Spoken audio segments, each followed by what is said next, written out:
drop this shit like this, man. Y'all check this dope shit out.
No love for 'em. Welcome to the News Underground. I am Abandoned Nihilism.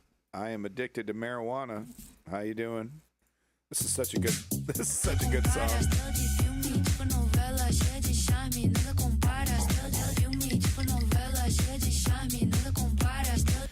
I'm gonna get DMCA'd if I keep playing that. I hope you're having a good day, good time. I got nothing but good news as usual. Nothing but happy, fun times. Good news, folks. Nothing but good news. We're all having a good time. Hell world. I like living here. Nothing but good news in the Twilight Zone. I got bizarro good news, dude. Bizarro good news. Tired of streaming to zero. You guys are mean. And they're really quite consistent, aren't they? Man, every time I've clicked start stream, they show up pretty quickly. They got the whole website fucking botted out. Kick over here. They don't care about that shit. They don't care about botters. They don't care about any of that. None of their numbers are legitimate. All they care about is the fucking casino, the goddamn Bitcoin casino that they're trying to maintain. That's all. Welcome back, number one in the chat. It's your boy, Absolute Zero.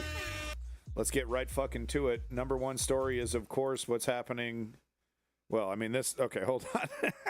The number one story is the baseball-sized hail out in Nebraska. So before we get to John Bolton getting arrested hilariously, of course, it's anti-American. We'll get to all that, right? But I can't help but fucking laugh at one of the most disgusting human beings on planet Earth getting what he fucking deserves. Welcome back, B-Ree. Good to see you. It's always good to see B-Ree in this motherfucker. Hey, take a look at this. Hailstorm out in Nebraska a couple nights ago. Look at this madness. Tell me climate change isn't real. Oh my, Jacob Jones! Yeah, look at that. Massive baseball-sized hail. Right.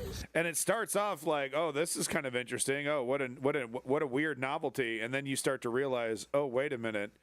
Anything that is exposed to the outside is about to get slammed with dozens of baseballs. Shit!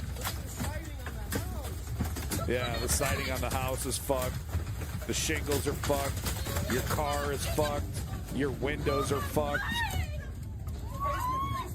Yeah, and God help you if you're caught out here, because one of these will knock your ass out, and you're fucking just on the ground exposed to baseballs pummeling you, and these things are as hard as baseballs. We're talking big spherical balls of ice. Okay, your ass will get knocked out if you're caught out in this. Oh my god! You can just hear just this glass shattering. On the house, Chelsea. Look at the siding. You're gonna get a closer look once everything passes. Come from? Everything is ruined. Everything. No, Everything. Everything. Yep. Glass broken in the kitchen there.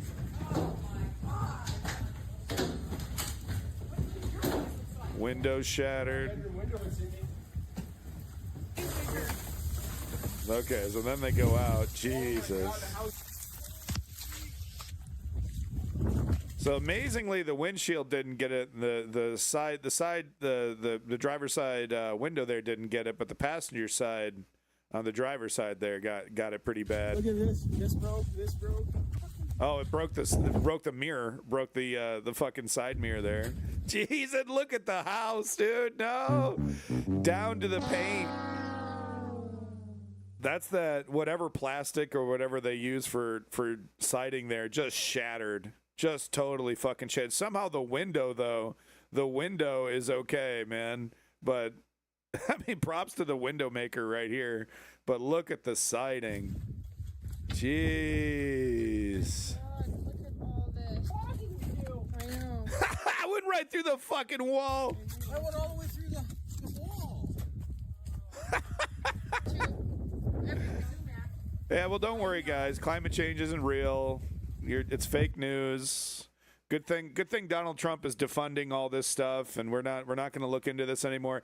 Hell, he's making it so that we won't even get early warnings about stuff like this. Thanks, Donald. I love living in Donald's America. Soon I will be.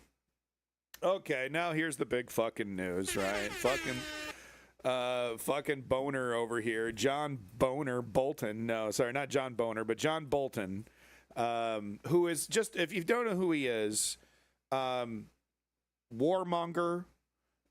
proud defender of the Republican establishment up until just a few minutes ago when Donald Trump made it completely untenable for him. Used to be the ambassador to the UN and, was 100% loving, Donald Trump bombing the nuclear facilities in Iran. He's been wanting to invade Iran. He's one of the big proponents of the Iraq invasion, of the Afghanistan invasion. He defends those invasions to this day, even in the face of objective reality. He was clearly wrong about them. He still defends them. He's a disgusting fucking monster. But he does, and this is the problem with principles, right? Even evil people can have principles, and Donald Trump was just too much for him. He's been a never Trumper for some time, and he's seen some, kind of a media enterprise. He kind of made a media thing out of it, right? By going on MSNBC, CBS, UK. He'll go on BBC and Sky News. And they don't really get into his past. They just ask him questions about Donald Trump, and they like the fact that he has conservative bona fides, however the fuck you say that. How do I say it? A second time I say it's even worse. But anyway, he's a conservative and he talks shit against Trump. So that's give me the money. I'll go ahead and get in front of camera and do that. So he wrote a book about how bad Donald Trump is and about how bad Donald Trump is for the Republican Party. He's correct that Donald Trump will eventually be, once this is all over with, and it might be over soon. We got some news on that, motherfuckers. We might be talking about J.D. Vance in a couple weeks. But he's correct in his assessment that Donald Trump is the harbinger of destruction for the Republican Party. So he wrote a book about it. Ever since Donald Trump's first term, not just Dance Vance, you know it, the little egg boy in the corner there. Yeah, he's about to take over our lives. So he wrote a book about Donald Trump. Donald Trump, ever since his first term, has been, oh, I don't like this guy. He's a fake Republican. Been calling him a rhino. Hide your couches, hide your futons. What's the stain? Bro, where'd this stain come from? You sleep on my couch one night. But no, here we go. So now that Donald Trump is officially a dictator, he has full control over the Justice Department, all investigative bodies, all policing bodies, and he's successfully, of course, deployed the military. He's found some tricky way to deploy the military in D.C. without declaring full-blown martial law, but it's only a matter of time. Whatever it takes. Remember, folks, we're dealing with an unrepentant, shameless dictator here, and he might be on his last fucking few days as well. But anyway, he decided to use his ultimate power to invade John Bolton's house, to do a raid on John Bolton's house. Supposedly, yeah, it's pretty stupid. It's a shame that it's incredibly dangerous, because it'd be fun to just like laugh away the day, right, and just be totally entertained by this. But there's always this looming. The looming cloud of death, of literally death and destruction that follows these people, and it's hitting us all. The economy's right on the cusp of a major fucking crash. The geopolitical situation has never been hotter. It's never been a better time if you're China to make a move on Taiwan. It's never been a better time to be a tyrant in Africa. It's just the worst people in the world are winning, and who do we have to defend us currently? Keir Starmer, Macron, Schultz in Germany. We got Gavin Newsom over here. He's doing some good tweets. AOC completely fucking quiet. I don't know where AOC went. Should be in front of a camera right now. Should be in front of a microphone. She ain't saying shit. So yeah, basically it's humanity versus a very, very small group of incredibly dangerous fascists. It's hard to live day to day. Well, it's about to get a lot harder, Swims and Whales. So, I don't mean to be cynical. I don't mean to be depressing. But I simply must tell you that we're actually at the beginning of a massive catastrophe. We're not even close to like the middle or the end. This is the beginning. Like, Donald Trump has built this human crushing machine, and he's about to let J.D. Vance take the driver's seat. It's hard to be a realist and not be a cynic as well at the same time, because there is hope. The hope is the big hope is that there's tens of millions of us, and we don't necessarily like to be enslaved. We're not used to that yet, unlike the Russian population.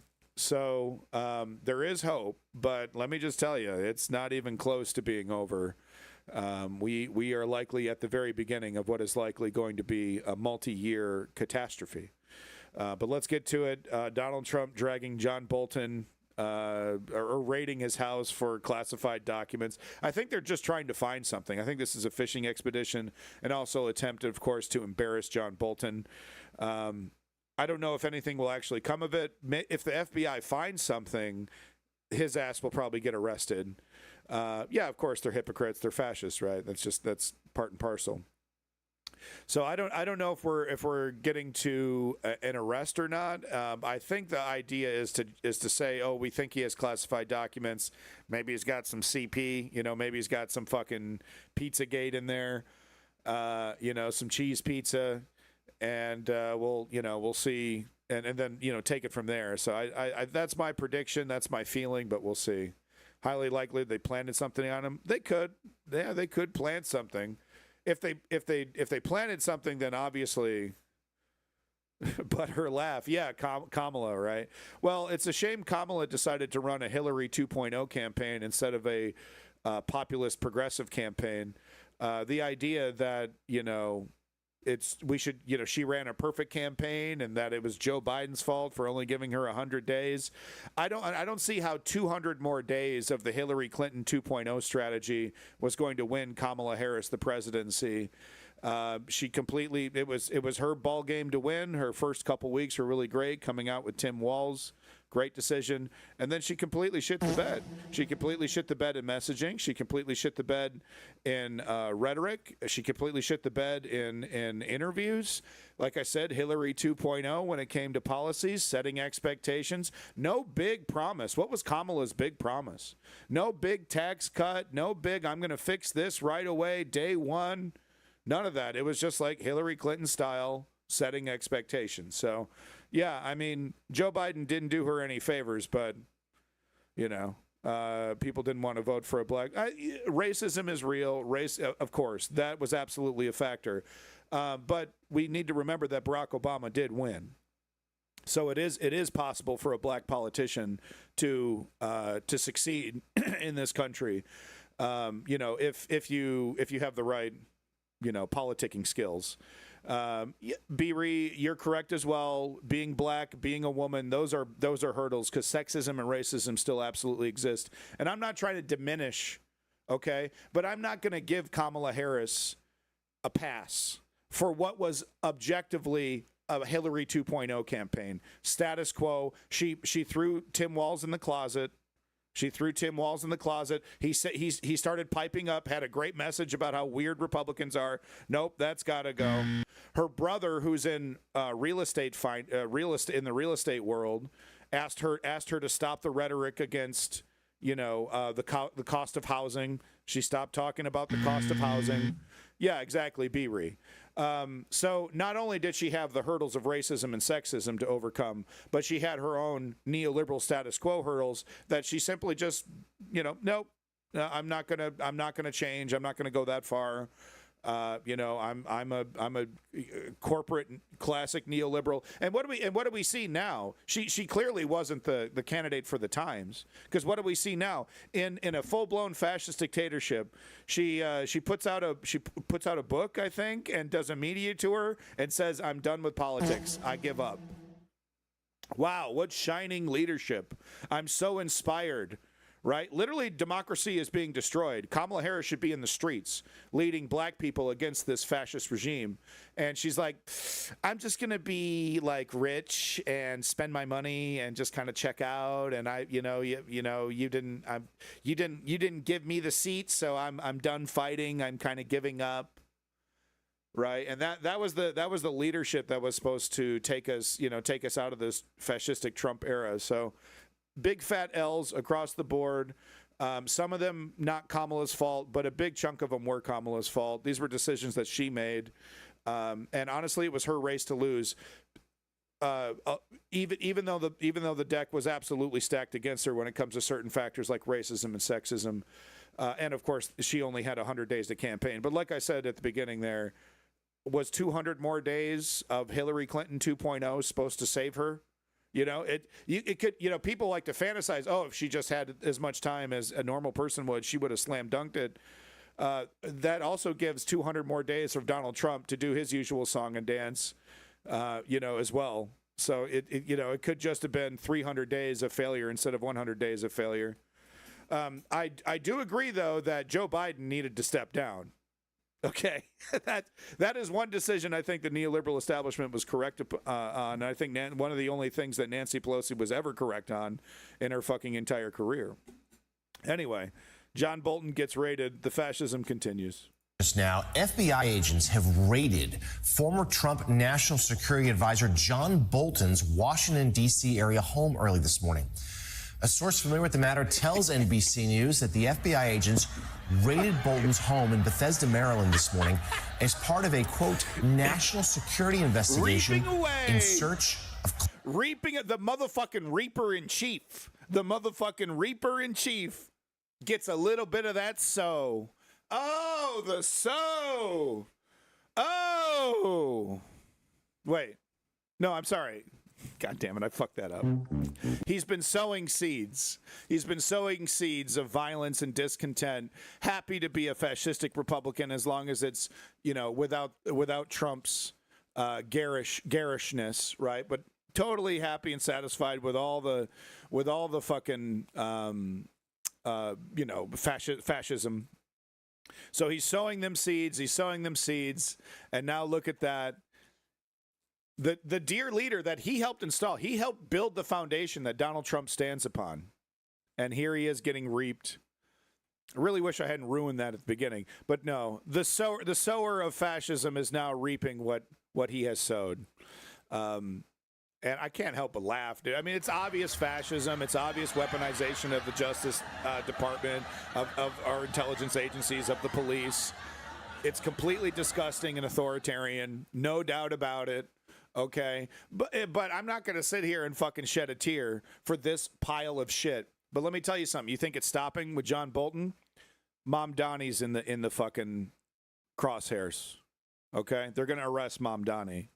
They're going to and maybe they won't start with planting evidence, but they're going to lead up to it. Oh, he had CP. He had CP. Oh, CP. Everyone's got CP, except for the rapist in chief, right? Classified records. The FBI has not commented, but in a seemingly related post just made on X, FBI Director Kash Patel wrote moments ago, "No one is above the law. FBI agents on mission." We've reached out to... We're on the roll. We're on the road. No one's above the law. I mean, except for the big guy. Except for the big guy who gets to do whatever he wants. National Security Advisor Bolton, he has not responded yet, Claire. Yeah, it's interesting. We don't know a lot yet. This just happened. Let's ask Claire McCaskill anything. Get this fucking dinosaur off the TV.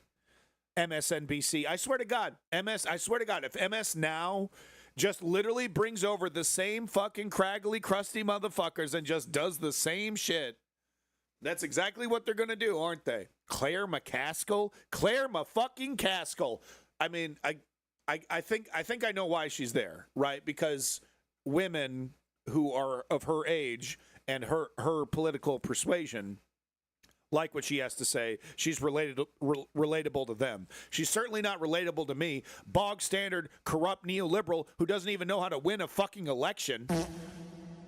Okay, she's on TV more than Mrs. fucking Rachel. Tell me why. Tell me why. Welcome back, Seneca Athena. Fuck Claire McCaskill. Moving on. This is what Donald Trump said. You know, cryptic, bizarre. And I love how he unironically wears the Trump was right about everything hat. He just unironically wears this hat. It's there. The English language needs more words for this kind of lunacy, for this kind of evil lunacy. They'll brief me, probably today sometime. I don't want to, I tell Pam and I tell the group, I don't want to know, but just you have to do what you have to do. Yeah, he didn't know. It's not necessary. I could know about it. Well, I could be the one starting it. I'm actually the chief law enforcement officer. Well, I'm actually. But I feel that it's better this way. Right, yeah, so he didn't know anything about it. Wow. High energy Don over here. Slow down, Don. We're going to talk about it. Guy's on his fucking deathbed. We're going to talk about it. He's talking about God. He's talking about heaven. You got characters like Alex Jones and other people who are more connected in the know coming out with saying some shit. Trump's on his fucking deathbed. We're going to get to that in a little bit. Demonical madness, sinister insanity, villainous lunacy, wicked derangement, still not enough. It just doesn't quite capture the je ne sais quoi, right? The zeitgeist. It just doesn't, there's not a word for it. Right? Like we need a word like omni madness or something, you know what I mean? Just like something new to explain how we all feel. Because I can't, you know, I'm no genius. I can't Trumpism. It's just not enough. No, it's not enough. Because this is going to continue beyond Trump, right? Trump is a stepping stone into something much greater. Welcome back, Strategy. So no, Trumpism isn't enough for this. Neo-fascism? I don't know, man. I don't know. But here we go. More stuff. Neo-madness. You know what I mean, though? Hyper madness? I don't know, man. Like, we got skibbity in the fucking dictionary. We got skibbity in the dictionary, right? How come you're not trying to come up with some new words? We got Riz in the dictionary. Neo Joker grade lunacy. There we go. American carnage. I'm going with Neo madness. I like it. We have breaking news just now. FBI agents have raided. NBC. What's the new one going to be for MS Now? It's going to be this. MS Now. Breaking news just now. FBI agents have raided former Trump National Security Advisor John Bolton's Washington, D.C. area home early this morning. A source familiar with the matter tells NBC News that the FBI agents raided Bolton's home in Bethesda, Maryland this morning as part of a, quote, national security I hope they find some shit. I really do. I hope they find some shit. And the next interview we see with this fucking mustached authoritarian, pro-Bush era, pro-Iraq, Afghanistan war, bomb Iran, motherfucker. I hope the next interview we see there's some bars in front of him. Yeah, he's on a phone behind some bulletproof glass. Hell yeah. The only problem with this is that my celebrations are going to be quite short-lived because this is just the beginning. Donald Trump's getting a little taste for this. He's like, well, what do you mean? I could just make some shit up and then send the fucking dogs after them and then they disappear and they're no longer a problem in my life? Why didn't I do this before? If you're wondering why all this looks and feels so familiar, it's because you've picked up a history book one time in your fucking life, right? Investigation in search of classified we're getting records. To that. Absolute zero. The FBI has not commented, but in a seemingly related post just made on X, FBI Director Kash Patel wrote moments ago, no one is above the law. Woo! FBI agents on mission. They've reached out to National Security Advisor Bolton. He has not responded yet, Claire. I'm not steering. We don't know a lot yet. This just happened. The source telling us it's about... Claire McCaskill. God, you know I love it. You know I love it. More Claire, and then on to this fucking guy. Yeah, okay. Is there literally anybody else to speak on this? Is this all you got? These crusty-ass motherfuckers, no experts on authoritarianism, no history of the DOJ, no context, no comparisons to history, just some failed status quo neoliberal to squirt out a fucking half-baked fucking status quo corporate opinion about the whole thing. I'm sure she disagrees with it, but I mean, we need more. You know what I mean? We need some MS Now, okay? Not this MSNBC stuff. Anyway, here's what Bingo Boingo and Director Kash had to say about it. Public corruption will not be tolerated, right? It's wildly hypocritical, of course, is the most corrupt institution ever to represent the American people. Kash Patel saying no one's above the law. Once again, wildly hypocritical. One of the most lawless, corrupt administrations in American history. Nixon ain't got shit on this. Right? But fascism, hypocrisy and fascism go hand in hand. It's peanut butter and jelly. You can't have fascism without naked, blatant hypocrisy. You can't do it. You can't do it, right? Because you're actively working against the needs and desires of the people. You have to lie to them, and eventually, you know, what you're doing is so abhorrent.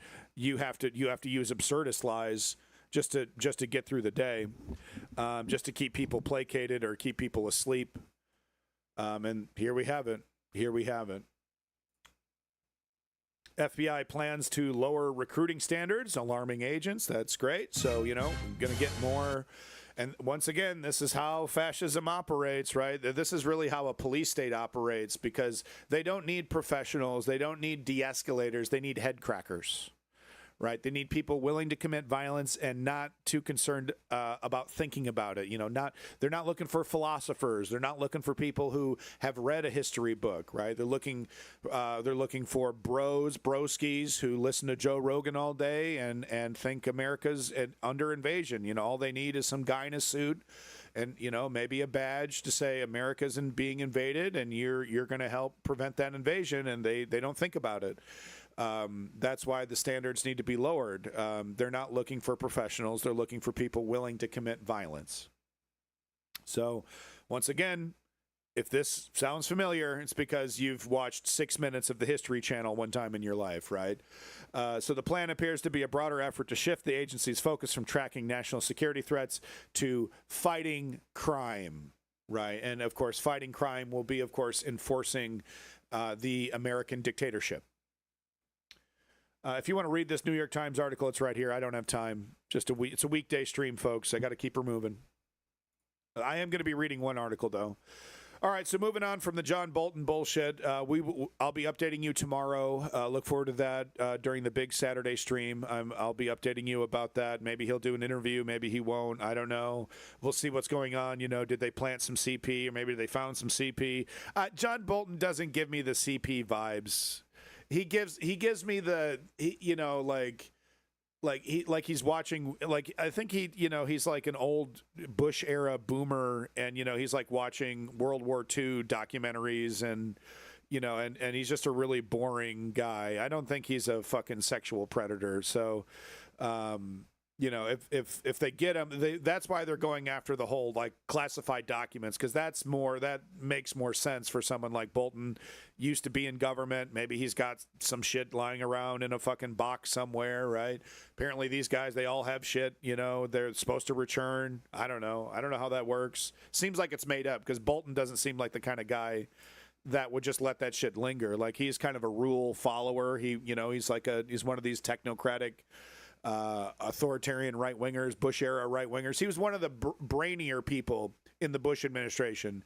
So, you know, I don't really see him being, you know, intentionally, you know, holding on to documents he's not supposed to hold on to. That really doesn't really fit the personality of the guy that I've seen. And I got to say, shamefully, just to admit, I've probably watched, we'll say dozens. I don't know if about hundreds, but we'll say dozens of hours of interviews that John Bolton has done. Like I said, he's a fucking regular across the news media landscape. You know, you can't really go a whole month without at least one John Bolton interview where he's criticizing Donald Trump for his foreign policy. Anyway, moving on from that, the long-awaited Fed speech. People were expecting a slight rate cut. Oh, maybe he's going to be a slight rate. There's a lot of positivity, a lot of like wishful thinking. And no, that didn't happen. That didn't fucking happen, actually. He says here the effects, this is Jay Powell. He says the effects of tariffs on consumer prices are now clearly visible. Fed Chair Powell says at Jackson Hole, quote, "We expect those effects to accumulate over coming months with high uncertainty about both timing and amounts." So he's like, no, we're not going to raise the rates. Tariffs are kicking in. Prices are going up. Inflation is going up. Exactly what was predicted is happening.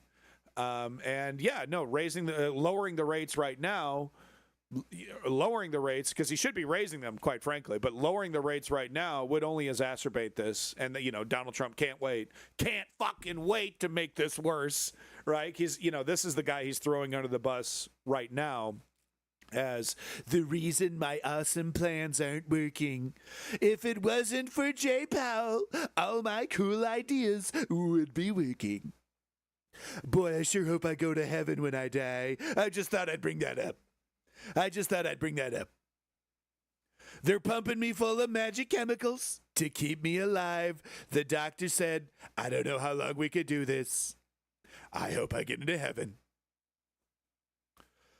Anyway, here's Jay Powell with the bad news. Bring your pillow. This is a very old Fed chair talking about economics. So make sure you have your pillow and your favorite stuffed animal with you. Cuddle into your comfortable bed and enjoy the next 4 minutes of Ambien. Believe it or not, the things that are coming out of his mouth are actually incredibly important and affect all of our lives. But old finance guy. So bring your pillow. Turning to inflation, higher tariffs have begun to push up prices in some categories of goods. Estimates based on the latest available data indicate that total PCE prices rose 2.6% over the 12 months ending in July. Excluding the volatile food and energy categories, core PCE prices rose 2.9%, above their level of a year ago. Is he done talking?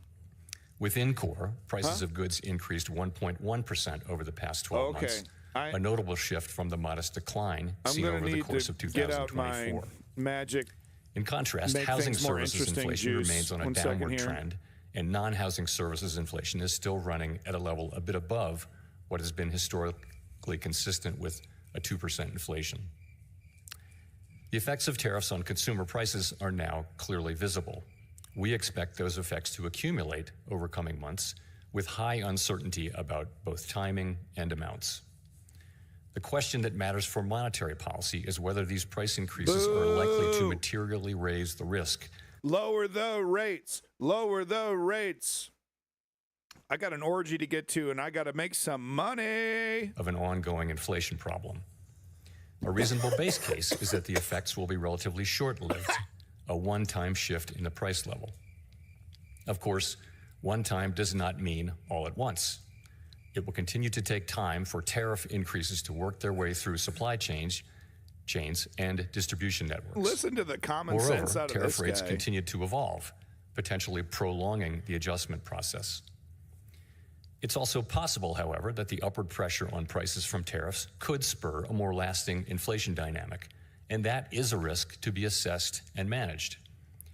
One possibility is that workers who see their real incomes decline because It says the market doesn't yet know. See on the right here, the market doesn't yet know he's not cutting rates.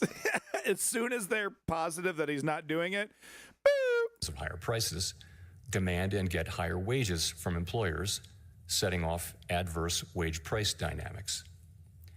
Given that the labor market is not particularly tight and faces increasing downside risks, that outcome does not seem likely. Okay, I'll stop. Another I'm sorry. possibility is that inflation expectations could move up, dragging actual inflation with them. Inflation has been above our target for more than 4 years and remains a prominent concern for households and businesses. Not for Trump. Measures of longer-term Inflate that inflation currency, expectations, baby! however, as reflected in Blow it market up. and survey-based measures, appear to remain well anchored. Donald Trump has an inflation fetish. Oh, yeah, baby. Yeah. Double entendre, and it's gross. That's a triple. And consistent with our longer-run inflation Welcome back, objective Maddie of 2%. Holmes. Good to see you. Of course, we cannot take the stability of inflation expectations for granted. Come what may, we will not allow a one-time increase in the price level to become an ongoing inflation problem. So, putting the pieces together, what are the implications for monetary policy? Nope. In the near term, risks to inflation are tilted to the upside and Powell's risks to ruining employment my to the life. downside, a challenging situation. When our goals are in tension like this, our framework calls for us to balance both sides of our dual See, mandate.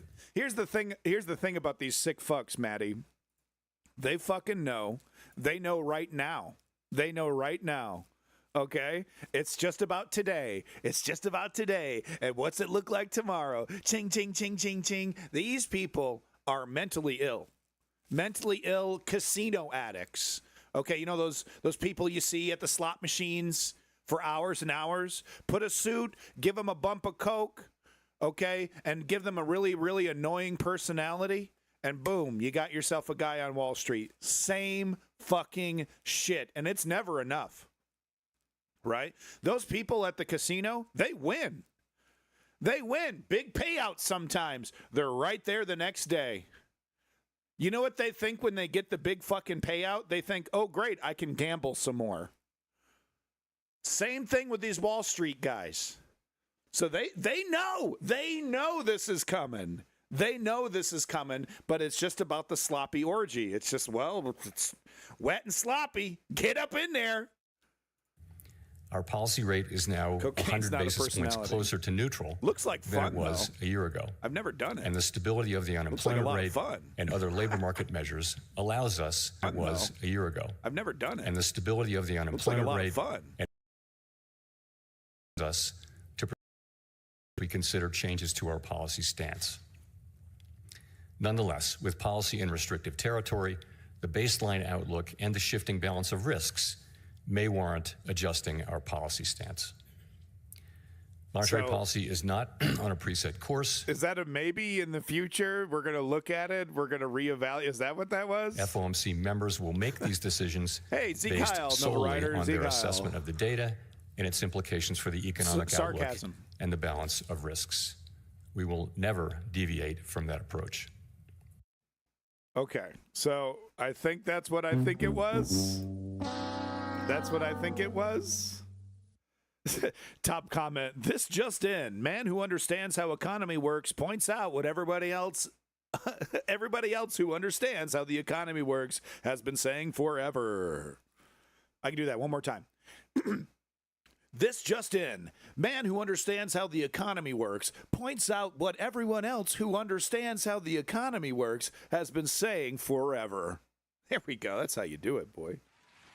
That's how you do it. Give me them bits, like and subscribe. Yeah, I'm so entertaining. Then why do you undercut yourself every time? I don't know. Who are you even talking to? On to the next story. This is the article I needed to read to you. So here we go. I'm glad I got a little practice in. Twitch Cash. Twitch Clash? Yeah, let me go to the Creator Games, guys. Sponsored by AT&T. First thing I do when I get there is get in front of a camera and talk about how disgusting AT&T is as a company and how their massive conglomerate has made American lives more worse. Do you guys know we're sponsored by a massive oligarch? You guys know that? This terrible fucking company. If you've ever had to use AT&T in any capacity, you should know. They're fucking awful. Okay. You're back. Not sure what happened there. Did I cut out? What happened? All right. Anyway, the stock market crash foretold. And you know what? It's so funny. The articles like this and news magazine, pieces and stuff, they've been using this guy's picture for years. I don't know how old this picture is, but I bet you this guy is like retired by now. Like he's not even in it. It said stream ended. Oh, it did. Really? Oh, what happened? Okay, hold on. Oh, Twitch crash. Oh, you were saying Twitch actually crashed. Your Twitch crash. Oh, I had to leave and come back. Yeah, no, you had to Yeah, dog, what happened? Okay, we back. We got 8 viewers, folks. Hell yeah, take that. Offline, yeah, Kick says I was offline. So this must have been a problem with me, maybe personally. My own shit cut out, maybe. And I didn't notice because I was too busy falling asleep during Jay Powell's fucking announcement. So hold on. Did Jay Powell cut rates or not?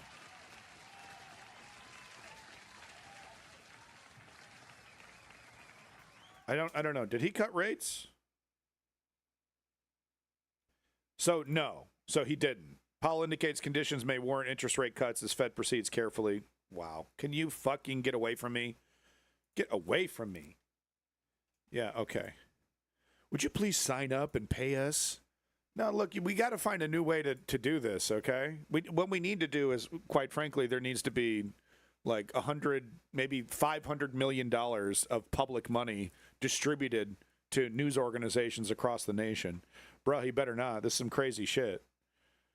I agree. Federal Reserve Chair gave a tepid indication of possible interest rate cuts. So no, so he kicked the can. Okay, so he kicked the can. He has not cut, but he said maybe we'll cut in the future once we see, these tariffs. So he's he knows what's going to happen. He knows exactly what these tariffs are going to do to the economy. So he's not cutting. Okay. And possible interest rate cuts ahead as he noticed a high level of uncertainty that is making the job difficult for monetary policymakers. Quite frankly, he needs to raise the rates. He might be saying that to appease Trump, but yeah. The amount of pressure on this guy is bananas. You know, he's got Trump infiltrating the people beneath him. This is much anticipated speech as the Fed's annual conclave on Jackson Hole, sweeping changes in tax results that balance in speech prepare. And the labor market remains in good shape. The economy showing resilience. Proceed carefully, nonetheless. That was as close as he came to the speech to endorsing a rate cut. Right. Kicking the can down the road. Yeah, exactly. Yep, that's exactly it. And let me tell you something. We're going to see multiple basis points cut when Donald Trump gets his sycophant in there. Like, it's going to be nasty. Can you read me, Twitch? Yes, Maddie. Twitch apparently it crashed on me. Crashed on everybody. This might have been my fault. I don't know. I'm not sure. We're all back, though. We seem to be good. Yeah, because even my Restream was having problems, but we're back on Restream. We're back on Kick. Thank God we're back on Kick. Back on DLive. What's DLive? Like, we haven't had a single person on DLive in weeks. It's dead. It's a cemetery. DLive. But don't worry, folks. We're on DLive. I only keep it open just in case there's a racist I need to ban. Literally the only people there. If you get kicked off of Kick, the only place left to go is DLive. It is literally the bottom. And I'm there, folks. I'm there. Every single stream. You know it. Okay. Every stream I'm there. Right? Progressive politics will live, okay? I am the shining, gleaming progressive light in these fucking bleak, nihilistic hellholes called streaming platforms, Kick and DLive, okay? There's a couple progressives on Kick, by the way, so make sure they're out there, but they're super rare. All right, anyway, back to this. I need to read this. Officially, he has not lowered the rates. He's basically, a bunch of fucking language, bunch of fancy words that basically says, yeah, we're going to wait and see because this shit doesn't look very good. There's actually a lot of uncertainty. Really, honestly, if he was going to be straight up honest and he wasn't under an incredible amount of pressure, he might even say these conditions might warrant a rate increase. But of course, I wish he would have. I really wish people would just stand up to Donald Trump, right? Because fucking this weak clown. He's always been weak.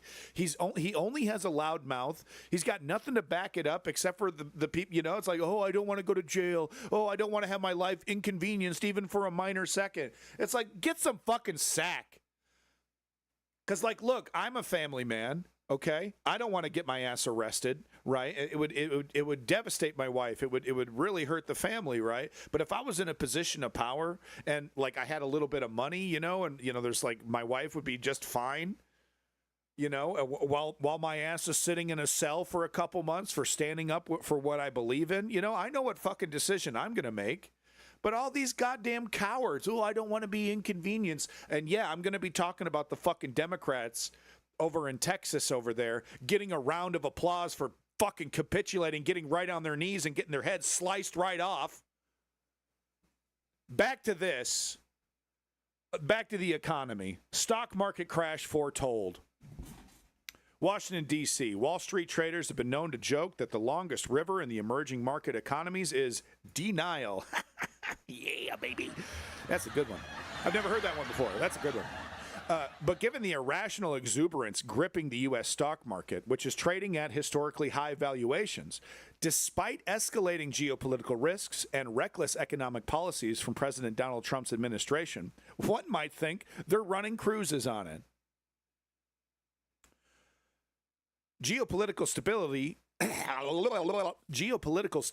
appears to be in short supply nowadays. Europe is grappling with its largest land war since World War II. Violence and turmoil are again gripping the Middle East, and America's relations with China are plummeting to new lows, with potential consequences for the smooth supply of Taiwanese semiconductors to the United States. I totally ruined that sentence. With potential consequences for the smooth supply of okay, yeah, wow. I can't read. In my head read good. When I read out good, bad. Bad good, good bad, read bad. Meanwhile, economic risks are mounting within the United States, largely as a result of Trump's policies. The highest import tariffs in a century will reduce the economy's long-term competitiveness while preventing it from reaping the full benefits of international trade. And Trump's mass deportation efforts will impede domestic production and raise costs, particularly in agriculture and construction. And we've actually already seen these. I've reported on this. It's already going up. Fruit rotting on the vine. Builders are putting the brakes on major projects because they don't have the people, or the material costs have exploded to the point of making the project pointless, right? Why would you work on something where you're going to lose money, right? You'd hit the brakes immediately. So this is literally already happening, and it's about to get a whole lot worse. Trump is also jeopardizing America's fiscal health. To be sure, U.S. public finances were on an unsustainable path before Trump returned to the White House in January. And this is true. This is the fault of, neoliberal economics, Democrats and Republicans bowing to the altar of Wall Street. This is, According to the Congressional Budget Office, CBO, the U.S. budget deficit amounted to 6.4% of GDP last year, despite nearly full unemployment. And I need to mention that the CBO and other official agencies that were once independent are being infiltrated or destroyed. So pretty soon we shouldn't really trust what anything from the CBO or any official body from the United States government has to say about anything. So just a heads up. For now, we can trust this, but we should be skeptical very, very soon in the future. The CBO, the U.S. federal deficit amounted to 6.4% of GDP last year, despite nearly full employment. If the U.S. had remained on that trajectory, the public debt to GDP ratio would have swelled to 118% of GDP in 2035. Holy shit, I'm alive in 2035 if I'm lucky. Holy shit balls. That's actually not good. That's bad. I just saw something horrible on news. ICE hurt a little girl during a raid. Please give me the video, Nova Writer. We're going to be talking about ICE in a couple minutes. Now, I'm almost done. This article is very short. Now it is set to get there even sooner. With Trump's One Big Beautiful Bill, which became law last month, is a major reason why. The CBO estimates that the sprawling tax and healthcare legislation will add $3.4 trillion to the budget deficit over the next decade. The Committee for a Responsible Federal Budget puts that figure above $4 trillion. This would increase public debt to at least 125% of GDP by 2034. Okay, that debt more than the money that we fucking spit out. Now, GDP does not exactly equal the total amount of money that we are producing, the wealth that we are producing. It's actually a very shitty number to be using as a evaluation of your country's wealth, but it's still not good. Okay, this would create all kinds of instability. It would turn us into a Venezuela like situation where all of a sudden we need to, we're begging other countries to bail us out. GDP might as well be phrenology. Yeah, it's a very selective group of numbers that is often misconstrued, but this is still an indication that debt is ballooning well beyond our capacity to not only pay it off, but to even control it in any way. And we're not talking, when you go into debt, that's embarrassing, right? When $1,000, tens of thousands of dollars, maybe hundreds of thousands of dollars, right? Well, that's embarrassing. Country's going to be going to debt trillions, tens of trillions, trillions. There is a limit. And look, if the value, it's all about the bonds, because the bonds are the dam holding everything together in terms of us being a world-class economy. The value, inflation goes up, currency value goes down, the wealth, we're generating more debt than we are wealth, even with a Jimmy number like GDP. Value of the bonds go down. People start panic selling, dumping as quickly as they can to get as much value as they can. And there you go. And that's it, dude. That's it. Boom, bada bing. The U.S. economy has a fundamental vulnerability. It relies heavily on the willingness of strangers to finance its twin budget and trade deficits. Foreign investors currently own about 8.5 trillion, almost 1/3 of the 28 trillion in outstanding U.S. Treasury bonds, right? That's exactly what I'm talking about here. This is it. The same is not true in other countries such as Japan, where domestic investors hold about 87% of government bonds. Oh, interesting. So the bond ownership in Japan is mostly individuals and not institutional. That's fascinating. If foreign investors are to continue financing U.S. borrowing, they must have confidence that the country will honor its debt commitments fully, rather than attempting to inflate them away or renege on its repayment obligations. Renege? I should say renege, right? Yeah, I should really be careful. Renege. I hate those renegers. Sorry. Almost. We're almost done here. Yet Trump seems to be going out of his way to convince foreign investors that the U.S. cannot be trusted. Yeah, and this is really what's wild here. He's so wrong. He's so brazenly. Beery, exactly. When it comes to the N-word, this is my stance on it. Of course, everybody should be allowed to say it, but I choose as a white person to not say it out of respect for black people who would prefer that I don't, right? So, I don't think we should censor or ban the word, but I do think white people should just show a little bit of respect and just not say it. It makes black people cringe when white people say it. Yeah, consequences, exactly. Come on. Obviously, though, if a comedian or someone like, whatever, right, you got a funny joke, it better be good. It better be good. Like the South, that's why I referenced that South Park joke, because like that's one of the best ones when it comes to like white people using the N-word in their comedy, right? That one with the Wheel of Fortune. The Wheel of Fortune and naggers. You got to be very careful there. You can say it, but that won't stop you from getting your ass beat to smithereens. As well it should. I mean, it's kind of the same thing if I called a woman a C word and I'm not Australian. That has nothing to do with my race. But I can't just throw around the C word unless I got an Australian accent, right? I'm going to get my ass beat if I'm throwing around the C word. That's got nothing to do with my race. All right, anyway. Did I dig myself out successfully? Am I good now? Am I good? Okay, let's proceed. Yet Trump seems to be going out of his way to convince foreign investors that the U.S. cannot be trusted. Seneca Athena, no. Not really. Okay. I just Michael Richard my whole career. That's great. I need to have the comedy wall thing, laugh factory behind me. Okay, anyway. Yet Trump seems to be going out of his way to convince foreign investors that the U.S. cannot be trusted. For starters, he is putting enormous pressure on the U.S. Federal Reserve to cut interest rates aggressively, even though inflation, already running well above the 2% inflation target, is likely to rise owing to Trump's tariffs.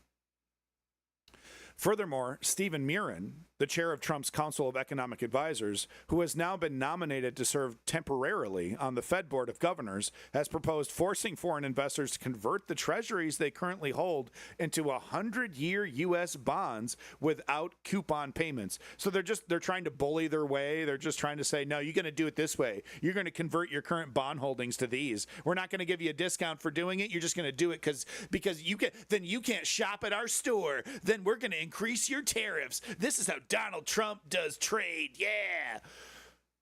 Hasn't worked so well so far, by the way, but it kind of has in a way. We have the EU and Canada fucking bending the knee and capitulating. Anyway, maybe we'll get to that. The Trump administration has also considered imposing a tax of up to 20% on the interest some foreign bondholders earn on their T-bills. So that's great. That's just literally a catalyst for people dumping their bonds. Why would you hold on to these things? Why would you hold on to these things? You're being treated this way. Great. So let's accelerate and incentivize the massive dumping of bonds. This guy's a fucking genius, dude. Trump's recent firing of the head of the Bureau of Labor Statistics following the release of disappointing unemployment data has only compounded investors' unease. Okay, we're almost done. If foreign investors' confidence in the U.S. collapses, dollar and bond market crises will follow. In fact, the dollar and bond markets are already reacting to rising risks. Since the beginning of this year, the dollar's value has plunged by around 10%. That's insane. Despite higher import tariffs and the widening of short-term interest rate differential with other major economies. And Treasury bond yields have been elevated, suggesting that the U.S. Treasury market is no longer perceived as the safe haven it once was. No, that's terrible. That's terrible. Meanwhile, gold prices have increased by around 25%. Oh, okay. These are all red flags. Big fucking red flag. You don't need to be an expert, of course, because I'm not. Okay, I know for a fact these are red flags in the market.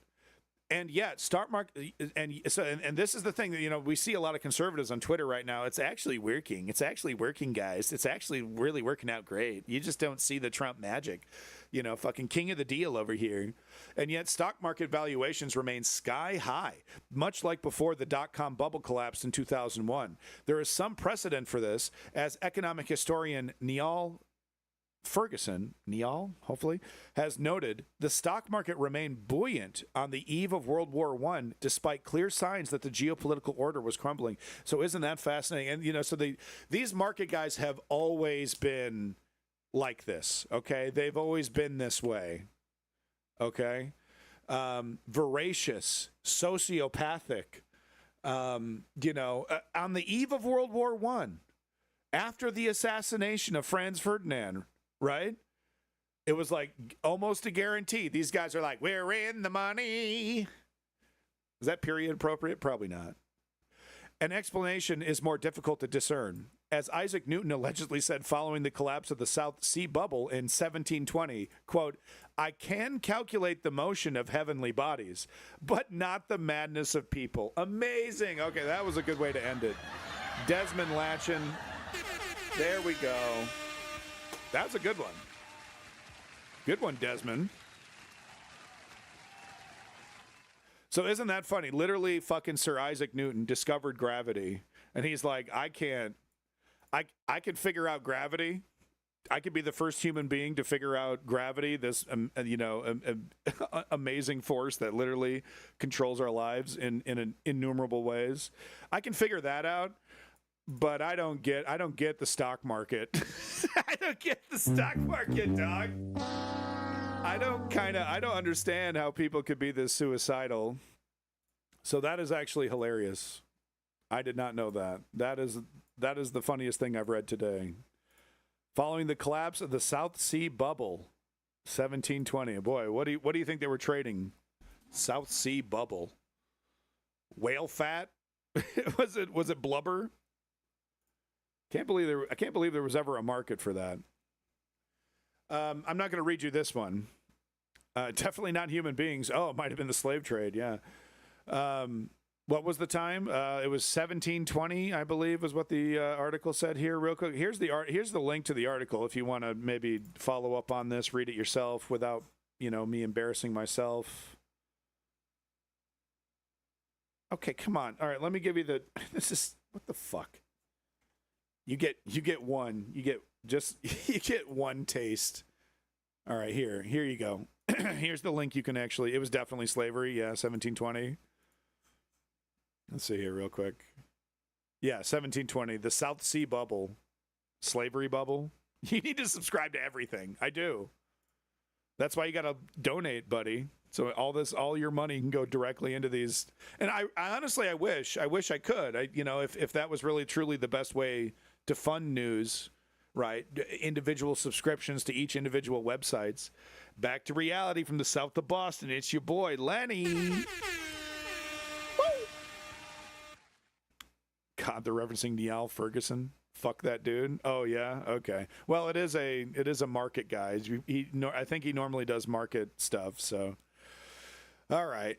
That Isaac Newton thing at the end though, that was a banger. Because the UK had never had no control of the South Sea at the time, so they had a company that never had any existence. Ah, okay. All right. Well, the history lesson's over. Welcome back to Hell World. This article just talks about how bizarrely communistic everything Donald Trump is doing relating to the U.S. economy. Sorry, lost my words. So if you want to read that right here, I haven't had a chance to read it, but I think I'm going to go through this just at least a little bit because it's like all the comparisons are pretty wild.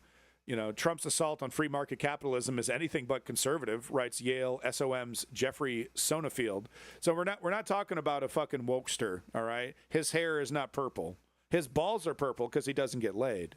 Former Procter & Gamble CEO John Pepper, former Xerox CEO Anna Moltkine, former Medtronic CEO Bill George, and Laura Tyson, former chairman of the White House Council of Economic Affairs. So these are all people who are made an insane amount of money in the neoliberal economy, and they're like, yeah, this shit isn't capitalism, dog. This shit's communism. So kind of interesting stuff. It's all wildly unsustainable. It's like it's all from him. I said this before. I'll say it again. As soon as Donald Trump disappears, and it might be very soon, folks. Hey, no problem, Lenny. Thank you for that view. I appreciate it. Hey, big props to the lurkers. Big props to the folks that give me the view, even though they got shit to do. I very much appreciate it. It's one of the most valuable things you can do for a streamer. So I appreciate you doing that for me. Thank you. No, he's stupid. He's stupid and uninformed, but uninformed intentionally. His economic ideas are cockamamie, total nonsense. Just like RFK's views on health, totally made up gobbledygook. Some bullshit from the early 1900s that didn't work. The guy, was it Taft or whoever, the president that implemented the big tariff policy in his second term killed most of his tariff policy. Because it was destroying, it was doing exactly what it's doing right now. Raising inflation, creating an unnecessary trade war. Hoover, was it Hoover? Trump suddenly had an existential crisis about 2 days ago. Yeah, we're going to get to it. Or is it Herbert Hoover? Right, so in the first term, he was like, tariff away, and he brought in a bunch of money, and that's like, and then Donald Trump stops. Then Donald Trump stops reading. It's like he got through half the book. He got through half of the first chapter. And he's like, wow, that's really cool. He made so much money. All right, stopping there. Because there's a whole other part where where the fucking economy went whoopsie doodle. And he not completely, I don't think, but almost completely reversed all of his earlier economic policies in his first term. Possibly quietly. Anyway. The whole thing hinges on this madness. What I was saying is I predict that as soon as Donald Trump kicks the bucket, J.D. Vance comes in, tariff policy goes fucking, bye-bye, dude. It's fucking, we're gone. For the right button. Tariff policy's gone, okay? We're going right back to bog standard neoliberal economics, right? Apple, all the big dogs, the orgy is back on. No more worries. We're going to, free trade. We're going to exploit the third world. We're going to get these precious metals out of Africa for pennies on the dollar. We're going to, and we're going to bring third world exploitation into the United States, just like Amazon has already done so successfully. We're going to expand upon that. And then, of course, automate and replace everything that we can with robots, right? It's right back to the fucking disgusting capitalist orgy as soon as Donald Trump kicks the bucket, because all these ideas are right out of his ass. I mean, straight up. This is nepotism and yes men who want a career, right? Scott Bessent knows damn well that this guy's a fucking moron. And I guarantee you when Bessent writes his fucking book, his tell-all book, he's going to point out how he knew the entire time that Donald Trump's economic, because you either have to mea culpa that and say, look, I did it because I wanted the position, or you say, I'm as stupid as Donald Trump, I'm as wrong as Donald Trump, and I'm going to take that shit to the grave. You got to do one or the other. But he's going to come out and say, I knew the whole time that this tariff stuff was madness, and it was, the whole trade policy and how they're doing trade was ridiculous. We're not going to watch the whole thing here, but the first few minutes of this was pretty interesting. Just, more about the economy. I've kind of stressed it out enough, actually, now that I think about it. We could probably move on from the economy. Moving over to the fascist Elon Musk. Hold on one second. Let me get my proper Elon. There we go. Got to remember who Elon Musk is. Elon Musk just won his war on labor unions, so that's great. Another big loss for the American worker. The Fifth Circuit, once again, the most right-wing, fascistic, pro-authoritarian circuit court in the United States right here, 100% pro-Trump, pro-MAGA, whatever he says, even full-blown, assassination squads. I think the Fifth Circuit would say, yep, Republicans can kill people on site. The Fifth Circuit has done the mogul's bidding and neutered the National Labor Relations Board in a move that will likely substantially damage workers' rights. So, don't fight. Here's the thing, don't get discouraged about this, because as long as they need human labor, we can strike. Okay, all your little rules, you make it illegal, you fine us, you fire, we can fire you on the spot. At the end of the day, if they still need human labor, we still have leverage over them. Okay, because as much as Elon Musk and Peter Thiel want to put a chip in your fucking body that would compel you to do that regardless of what your choice is, they haven't achieved that yet. And yes, that is something that they want to do to you. They don't want to put a chain around your neck. They want to put a chip in your fucking body. I'm not lying. Okay? Anyway. So, this, of course, is going to make it easier for them to kill unions. They're going to do it right away. But once again, I need to remind you, if they need human beings to show up to work, we still have leverage. Okay? We can still unionize. Yeah, they can fire all of us. Okay. Bring in more scabs. Slows down their production, costs them an incredible amount of money. But, finding a job, and they're going to make it as hard as possible to move from your job to, so they're going to make it harder and harder. But we have to fight them. I'm Luigi, number one. Moving over to this redistricting news. California Governor Newsom signs legislation calling special election on redrawn congressional map. So I begrudgingly agree. Exactly. Simply Steve, welcome back, including Ice King as well. They want the Borg business model? Possibly. Get this fucking turd off my screen. So, yeah, I begrudgingly agree with this strategy to add more seats. I have one major complaint, though. Just 5? What the fuck? We're just going to even it up? Just do the exact same that the Republicans? We have an opportunity to go fucking totally ham. To go completely bananas, right? Republicans show no limits, no restrictions, wipe out as much as humanly possible, go to the fucking max, and then they just, we'll just even it up. Make it fair. Only 5. You're going to go through all this trouble. I guess, because instead of doing it unilaterally, like the Republicans would, they're bringing it to the voters in November in a special election. So maybe they thought, well, if we went too hard, we wouldn't be able to get people to democratically vote yes on it. So maybe that's the play here. But not 6? Not just one more? Nothing, huh? Still kind of, right?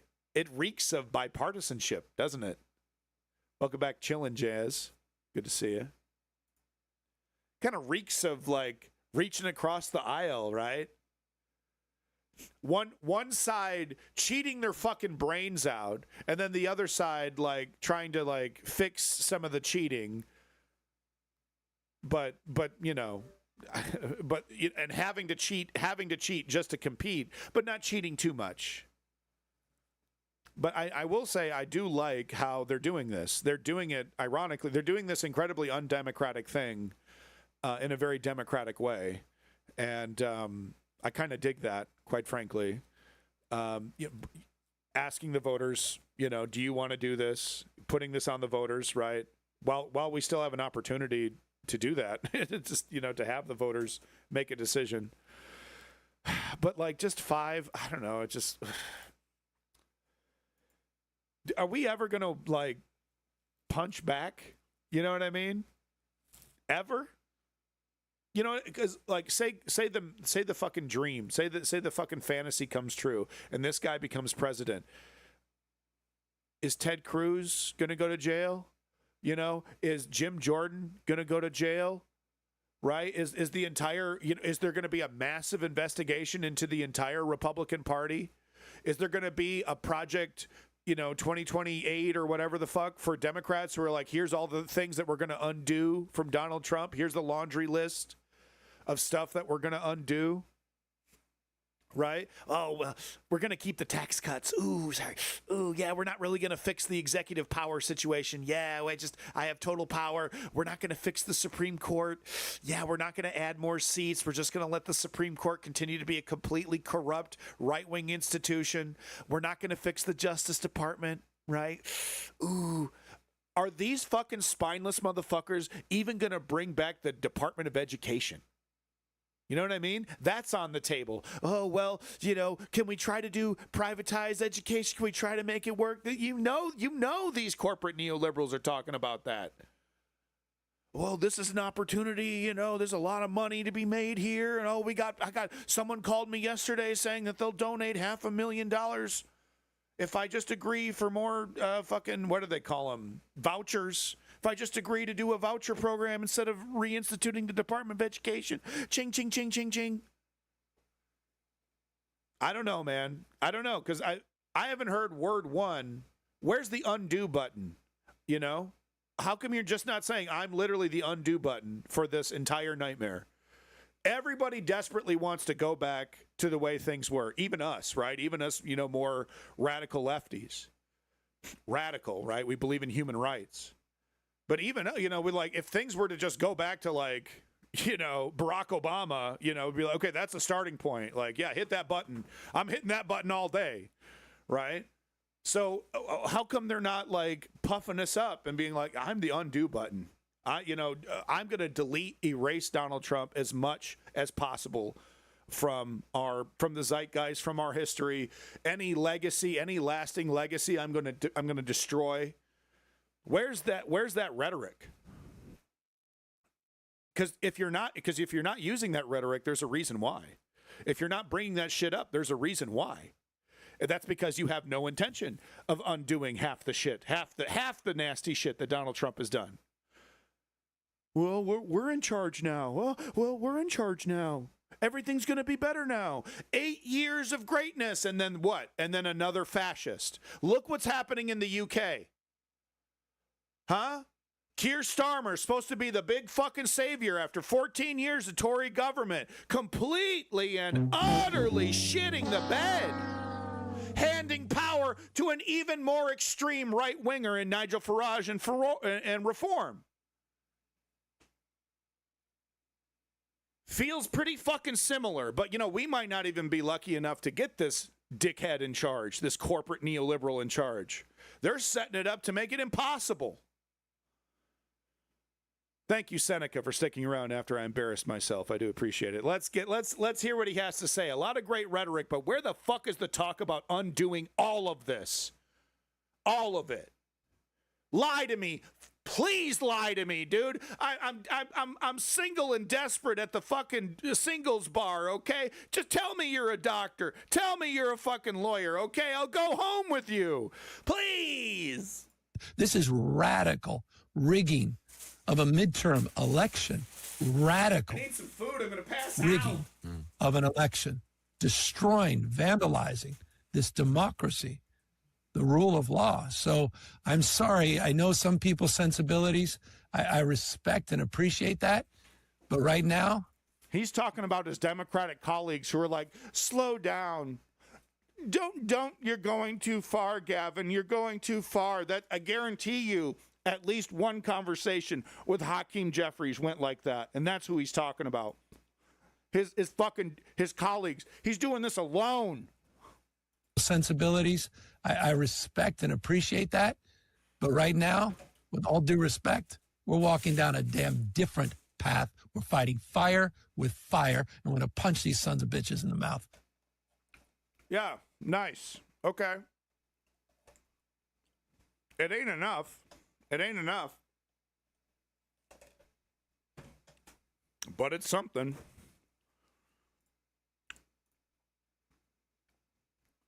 Just thought I'd show you a couple examples of the extreme fascist behavior of these Texas politicians. They're proud of it. I mean, they're so ready for this. They want so bad to be a fascist authoritarian nation. The people that run the Texas Republican Party, they are 100% lockstep, ready to go right down with the ship. So the moment the Democrats come back, these guys, of course, do the special session as predicted. Yeah, they think they want that absolute zero. That's what they think they want. Because they're this alpha male archetype. I got the guns. I got the gusto. I got the guns and the gusto. We could do it, no problem. Meanwhile, they're 400 fucking pounds, driving a 2-ton truck that gets like 2 miles to the gallon. Yeah, they got a lot of guns. They got a lot of ammo. Can they fucking use it? Can they? Are they real warriors? No, they're shit talkers. And that's who's in charge right now. Texas House Speaker, this is from Patriot Takes, who's a right-winger. Texas House Speaker Dustin Burrows is now locking all the lawmakers in the chambers in order to pass Trump's maps. Yeah, UN TV. Oh, yeah, Civil War, I can't wait. I'm going to kick some liberal ass. I can't wait. What they want to do is they want to shoot unarmed lefties. They want to go into places thinking that they're going to get zero pushback. And this ICE is the perfect fantasy for them. So anyway, this is what this fascist had to say. And wait till you see this haircut. I got a different angle of him. A quorum is present. Texas House Speaker Rep. Dustin Burrows. Yeah, that's right. Our lives are being ruined by a Dustin. No offense to the honest Dustins out there. He's ruining your name. Announces. Then he locked the doors. These are people that came back voluntarily. He said the doors will remain locked until the new congressional maps bill is passed. And apparently there's some rule that basically says the head of the chair, the party that's in charge, gets to make the rules in terms of how these things are enforced. But there's also, it's kind of a gray area kind of thing, like how far are they actually allowed to go? Of course, the Democrats didn't really push it. Most Democrats signed their little permission slip. Only like 2 or 3 didn't, but that didn't matter. So look at this. Look at little Hitler over here. I mean, literally, with this fucking Yosemite Sam cartoon hammer bigger than his fucking head over here. I'm surprised it doesn't make a little squeaky noise. But look at little Hitler over here. And like it's weird. Like every facial movement is simply, I can't wait to roll over you. I have no respect for you as a party. It's like it's the look of someone who's dehumanized an entire political party, right? He's not looking at Democrats. He's not looking at people that maybe disagree with him on a policy level. He's looking at subhumans that are like the sound cockroaches make when you crush them, right? And that's how inconvenienced he is. You can see it all over his fucking face. You win. I mean, that's a great point, but under Texas law, apparently, they're just, if it goes to the Supreme Court, we know what the Supreme Court's going to say. Motherfucker doesn't even fit in a suit either. Anyway. 88 ayes and 52 nays. House Bill 4 is finally passed. Let me be clear. Just utter disdain for democracy, utter disdain for democratic representation, eager to institute a fascist dictatorship. This is Donald Trump's map. It is clearly and deliberately manufactures 5 more Republican seats in Congress because Trump himself knows the voters are rejecting his agenda. And instead of respecting that rejection, he's changing the rules. We will not agree on this issue. We will push forward as the votes have been all day long. The votes today have followed the Supreme. Look at him. Look at the faces of fascism. Look at this guy. pretty selective beard. Are they going to start hiding the fucking Hitler mustache behind a beard? Look at that shit, dude.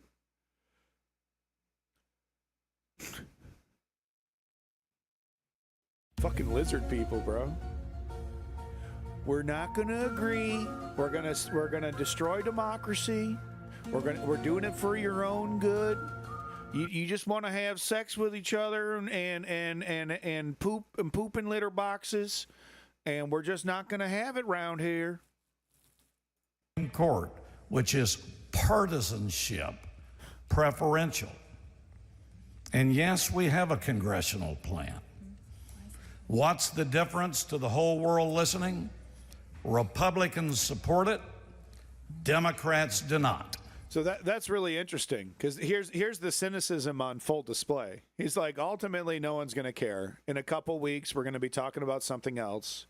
We can basically do this indefinitely without punishment as a party. And hey, if magically somehow Gavin Newsom and the rest of you do get in charge, you'll never have the balls to arrest us. It's literally a risk-free thing, right? You either go full-bore fascist, right? But if you somehow magically lose, it's okay. They get to keep their careers. If they're, maybe they'll stay as politicians. Maybe they'll be personalities like this. This one could be a little media personality. Sure. Another Laura Loomer getting in front of a camera saying racist things, being a token black person, right?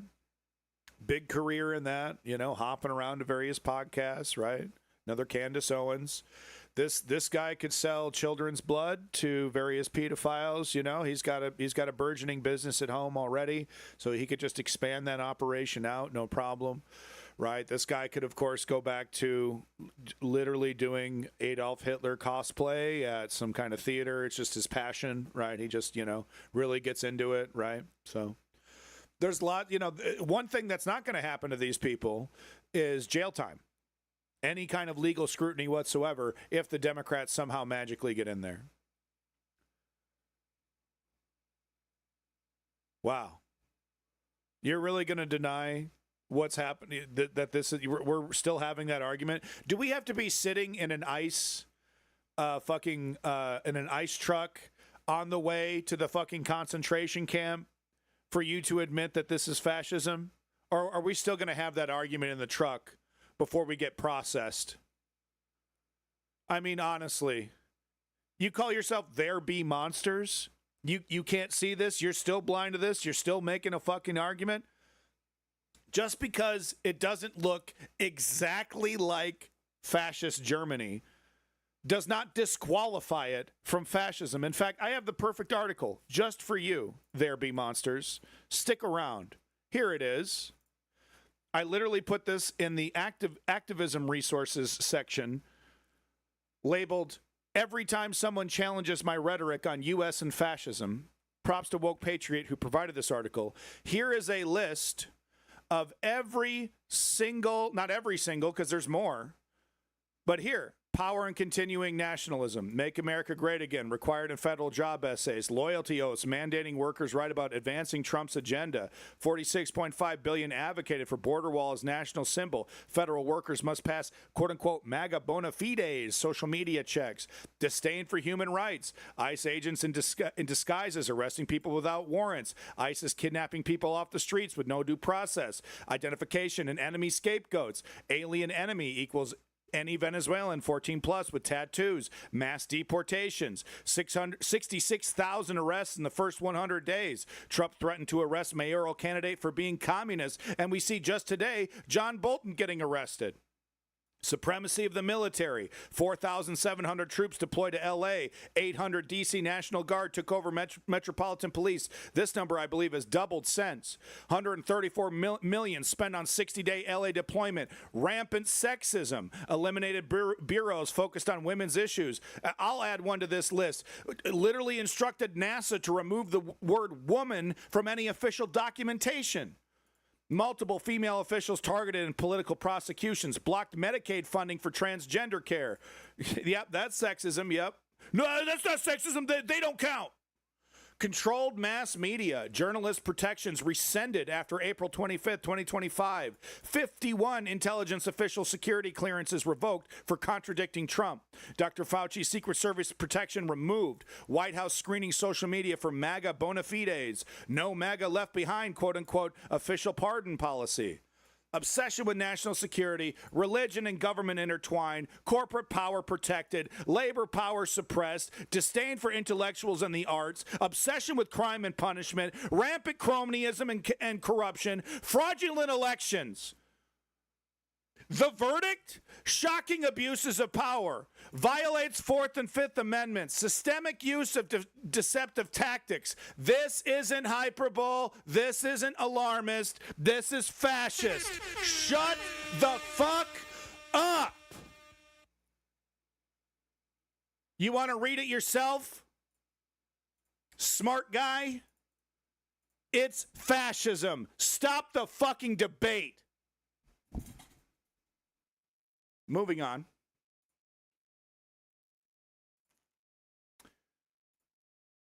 This was a Democrat that was doing a news interview before the vote to redistrict Texas, and she was interrupted by the police. Oh, no. But this, once again, not a sign of fascism, not at all. This has nothing to do with fascism. It just looks, smells, sounds, tastes like fascism. But, it can't happen here. All of our Democratic elected officials. Sorry, I have to leave. They said it's a felony for me to do this. Apparently, I can't be on the floor or in the bathroom. Oh, you told me I was only allowed to be here in the bathroom. No, hang on. Bye, everybody. I've got to go. Hey. Not fascism, though, guys. Just a politician doing a news interview in the bathroom because she's literally being forced against her will to be someplace. That is outrageous. And first of all, let me tell you something. Representative Collier in the bathroom has more dignity than Donald Trump in the Oval Office. There you go. That is outrageous. What they're trying to do right there is silence an American leader, silence a black woman. And that is outrageous. Right. And I hope everybody took note of it. How much money has this guy taken from AIPAC and the pharmaceutical industry? Let's not forget who we're listening to. Good rhetoric, though, huh? Really gets you fired up. The fact that she can't even let her voice be heard is freaking outrageous. It is. And this is what we're fighting for here. This is ultimately what this is about. Fist. What we just witnessed.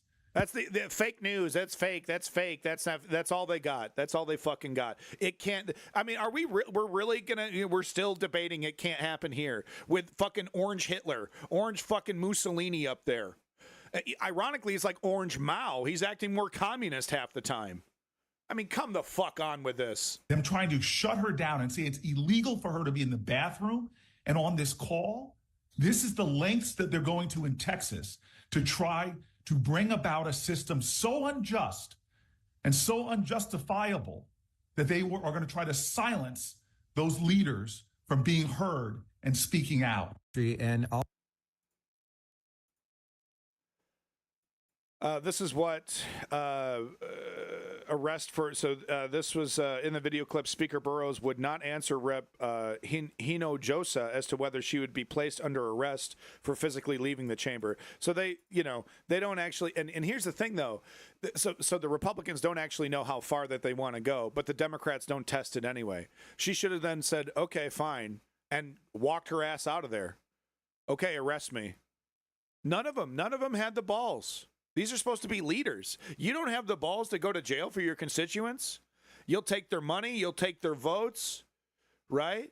Oh, I'll take your phone calls. No, the fuck you don't. Try calling one of these sons of bitches offices. What do you get? A fucking robot. They get some $7 an hour intern to pretend to listen to them for 5 seconds. So yeah, I'll do anything for my constituents. I'm your leader. Oh, go to jail? No. Now, in the face of a fascist dictatorship, even then I won't. Even then I won't do it. I'll make a big theatrical show, though. I'll get in front of a microphone and a camera and make a big stink about it. And then I'll go sit my little ass down and behave myself.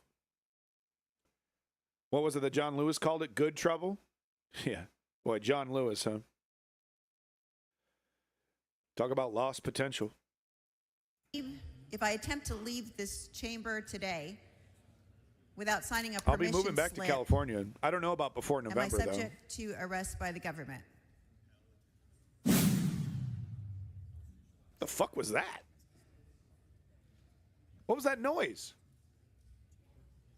Did someone get shot? As I stated today, no one will be able to leave the chamber without a permission slip. I mean, come on, dude. I mean, come the fuck on with this guy. Like he knows he wants to look this way. He wants to look like Hitler. Mr. Speaker. So he knows for what purpose? Parliamentary inquiry. State your inquiry. Why is empty bucket of an same arrest proposals under the call of the House not prohibited by Article 3, Section 14 of the Texas Constitution that prohibits members from being arrested during the legislative session? I just used Chat GPT. Okay, buddy. Okay. All right. All right. Thanks. We're going to have to agree to disagree. Could you waste somebody else's time with a meaningless debate about what is and isn't fascism in someone else's stream? Okay. We're going to have to agree to disagree on this one, honey. Anyway, I'm about to report on ICE, who's literally kidnapping U.S. citizens off the streets. Anyway, not fascism. Thanks. Appreciate it. So that is a general question that the chair declines to answer. Mr. Speaker. For what purpose? I can't do it. You get the point. You get the point, right? Like I said, every facial expression, he's not looking at a human being. He's not looking at a colleague in government. He's looking at less than human trash that he eagerly cannot wait to crush. Okay? He wants to see the complete elimination of every Democrat politician. That's what he wants to see. He wants to see a sea of red.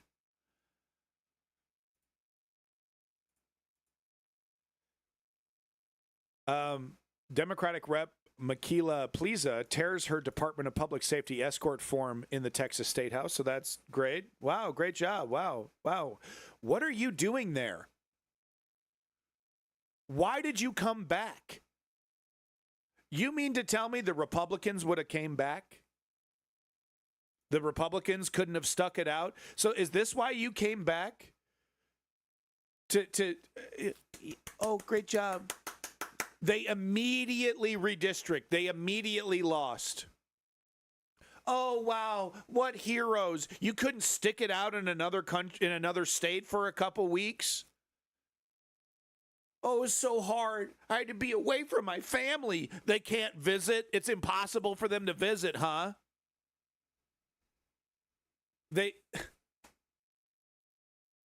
You come back and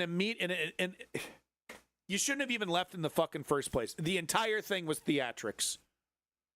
A waste of everybody's time. And we're supposed to be applauding this? This is winning? This is a victory? For whom? If anything, it's a clear example of how terrible we are at fighting. None of these fucking people should have. This is the last place in the universe that this person should have been. They just meekly come crawling back to get whipped by mini Hitler up there. Get fucking whipped by mini Hitler. Oh, look, I ripped the permission slip I was supposed to sign. Yeah, wow. Did you win? Did any? No, we completely lost. And by the way, do we think this is going to stop? There's going to be another redistricting. And they're probably going to target these specific people that stood up against their authoritarianism. So this one was probably not even going to be in government soon. It's just, they have power. Once again, it's just like Joe Biden, once again. None the gobsmacking amounts of power, refuse to use it. Or just use it symbolically, right? But not use it too much. You couldn't have waited out the 90 days or whatever? Really? Yeah, no problem, UN. I'm kind of curious. Put it in there. But they couldn't have waited out the time, huh? They had to give it, because Gavin Newsom's going to save you. And what does Gavin Newsom do? Just a 5 to make it even, right? So here come the Republicans. They're going to do another redistricting. They got plenty of time. They're going to do it some more to make those numbers higher. These guys, And this is supposed to be a victory. This is supposed to be, them, the big dubs. This is a big dub to the Democratic Party, losing symbolically, and like allowing, they didn't have to even be dragged back in there. They didn't have to be pulled out of a closet like Elian Gonzalez. Nothing. They just meekly walked their ass back in there and got their ass kicked.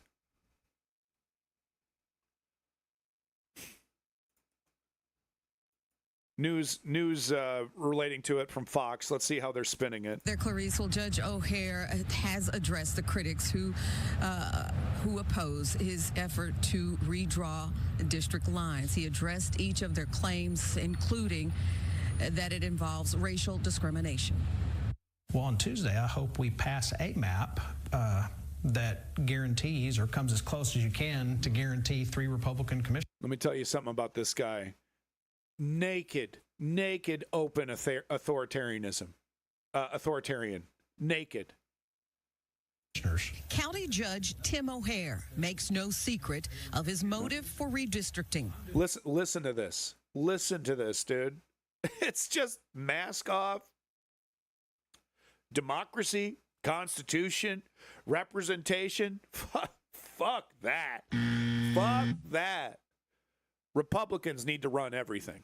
That's just the way things are now. Get out of the way or we'll deport you. To further increase conservative leadership in Tarrant County by decreasing the number of Democrats on the Commissioner's Court. That was my plan and what I campaigned on openly and publicly, dating as far back as May of 2021. It's purely partisan. I'm not going to try to hide from that or act like it isn't. That's exactly what it is. Then you get to the question of whether or not you have racial gerrymandering. Right. So the executioner is happy to admit that he's destroying America. Does that make it any better? Does that make you feel any better when he does that? And some are alleging that these maps constitute that. What are your thoughts? Not racist. Well, at the end of the day, I'm doing it to put another Republican on the Commissioner's Court, period, the end. But it appears strongly that the goal is to remove non-Anglo voters from District 2.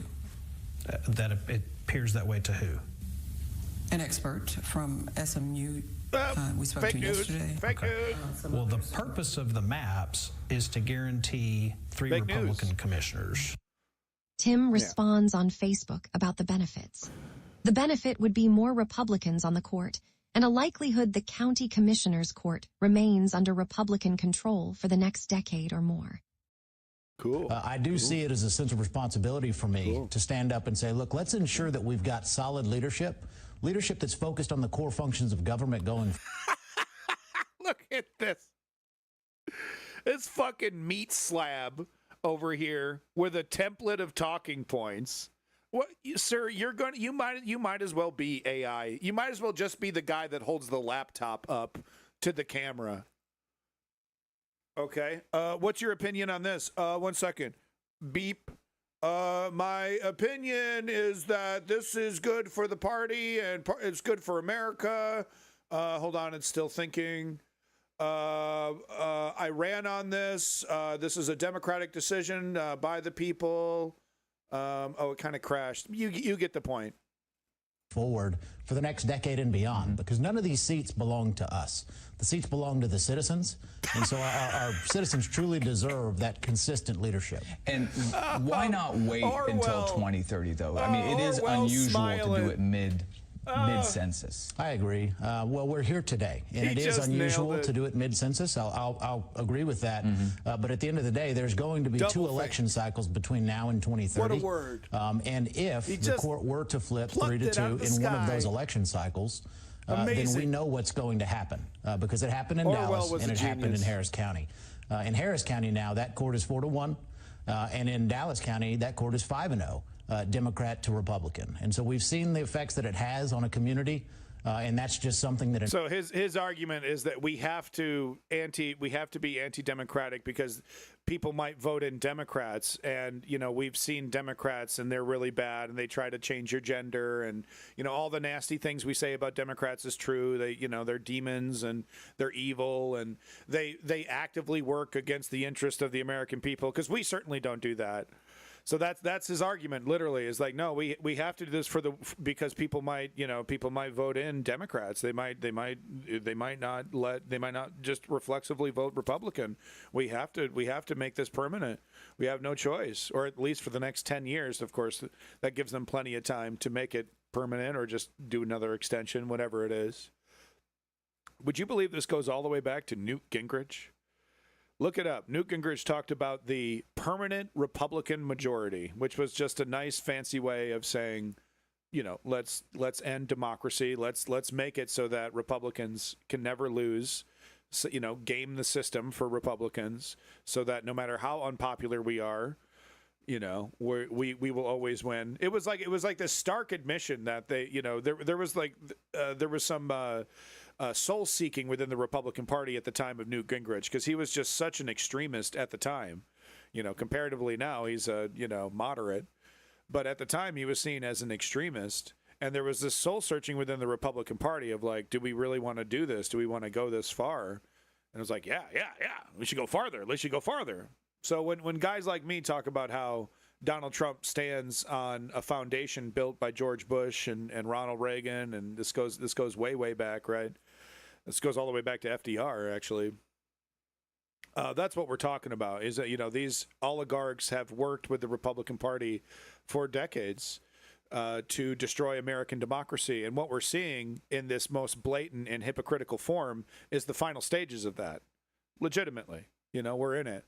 And our only choice is to follow the 3-step program and fight back. That's literally it. We either acquiesce by doing nothing and acquiesce to this fucking AI-generated meat slab and his fucking talking point rhetorics, right? Well, we have to destroy democracy. Yeah, boss. Yeah, boss. Yeah, we got to destroy democracy. Yeah. Well, if we don't destroy democracy, people might vote in Democrat, boss. Can't have that. Okay, we got to do it for the sake of democracy. Got to make sure people don't have a choice. It's a big danger. They want to take your penis. They want to take your penis right off. I heard Nancy Pelosi say it. I love collecting penises. That's what she said. Some people are saying that's what she said. So this is the latest breaking news just a couple minutes ago. Well, I guess an hour and a half ago, sorry. Hegseth orders National Guard troops in D.C. to carry weapons. So that's great. That's great. I literally have footage of federal agents firing on civilians already. So let's get these untrained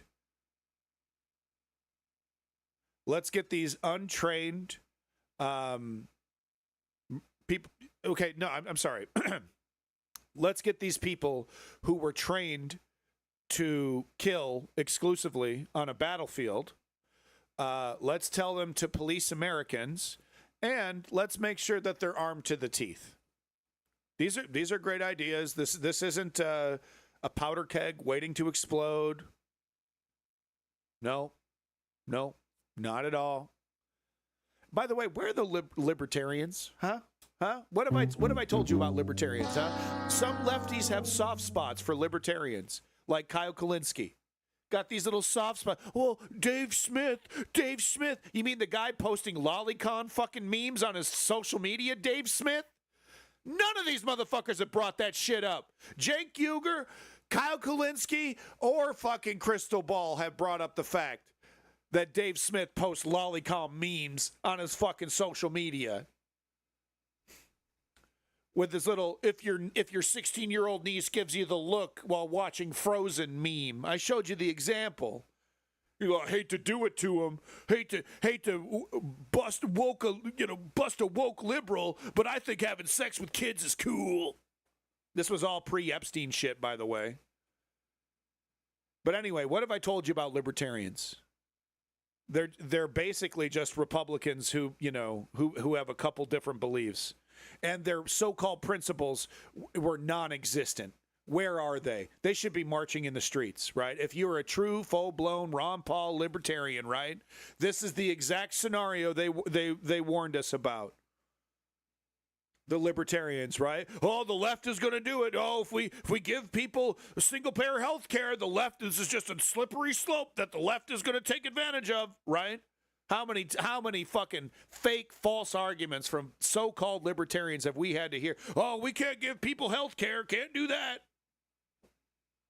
Right? We shouldn't have driver's licenses, et cetera, right? How long, the diatribes about tyranny, how the left is going to, put them in FEMA camps. Right wing does it. I mean, we got the FEMA camps. We got Alligator Alcatraz getting told, you got to shut down. This is a humanitarian nightmare. And Florida's like, nah, we're not going to do that. Fuck that. They're violating a direct order by a judge to shut the whole operation down. And they're like, nah. The cruelty is the point. The cruelty is the point. We got soldiers walking through the streets of fucking D.C. Not a fucking peep. I mean, you got Dave Smith talking about Palestine more than he's talking about this. I haven't seen clip one of Dave Smith talking about this. I'm sure he has. I'd be curious to see his spin if anyone's got a clip of Dave Smith talking about this, because I don't have one. But where the fuck are the libertarians? Huh? So, yeah, obviously bad idea that's going to lead to people getting killed is now happening. Moving on. So Elon Musk, so this, getting into Donald Trump potentially dying, folks.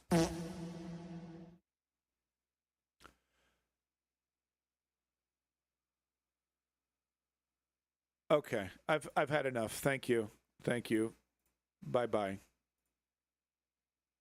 Thank you so much. Appreciate it. We don't Rock's fist. We don't argue with trash. Right? We don't argue with feces. What do we do with feces? Right? What do we do? Okay. They deserve to be treated like that. They came into this country illegally. That's all you need to hear. That's all you need to hear. They broke the law, so they deserve to be treated that way. They deserve to be run down in a fucking Home Depot parking lot. By the way, a lot of these people, a good majority of these people, showing up to their court dates, following the traffic laws, would happily pay taxes if we just gave them citizenship. Okay. Grand majority of them. Right? Well, they're here illegally. We can round them up in a Penske van and put them on an airplane, drop them off in a country, in maybe the country of their origin if they're lucky. And we can do it to American citizens too. It's okay. Right? No, we don't have arguments with that. What do we do? Okay. Elon Musk ditches MAGA rival American Party to cozy up to J.D. Vance. So Donald Trump's about to die. Shit's going to happen this year. This is my prediction. Someone gave him some really bad news. Homie talking about heaven. Oh, Donald Trump going to heaven. I'm Donald Trump. I grabbed him by the pussy until the very end. I got up to heaven. I grabbed David or whoever the fuck's at the gate by the pussy. You know, angels don't have balls. Did you know that? They don't have genitalia. I found it out myself personally. Reached right up that gown. Nothing there. It's smooth like a Barbie doll.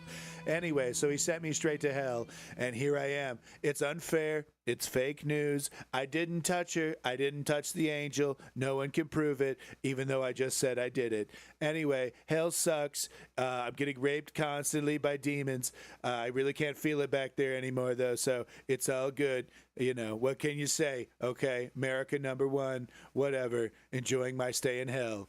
We're going to build a hotel here. Hell Hotel Mar-a-Lago. It's going to be great. Satan says it's a terrible idea, but, you know, I'm just kind of doing it anyway. You know, Donald Trump, it'd be great. He blusters his way into hell and he becomes, or carries, demons love him. Demons can't get enough of him. The demons can't get enough of Donald Trump, so they make him de facto Satan. So anyway, I'm in charge of hell now. You know, it's a democratic election. People selected it. It was no problem. Got right in here. Now we're going to make a couple changes. You know, we're going to get rid of the red. We're going to replace it with gold. It's going to be beautiful. Gold, rivers of gold everywhere. You know, I got a direct line to God. He doesn't return my calls. Satan, just want to say, huge fan. Think we should make some changes, but I'm a huge, huge fan. Trying to do everything I could for you down up there, buddy. So no, anyway, Donald Trump is going to fucking die. And it would be nice to believe in hell, because that's definitely the first place he goes. Yeah. It's fake news. It's fake news. Jesus, I know Jesus. Okay. Him and I, we're close. You got to let me in. Okay. Check again. Check the list. You know my buddy Jesus. He loves me.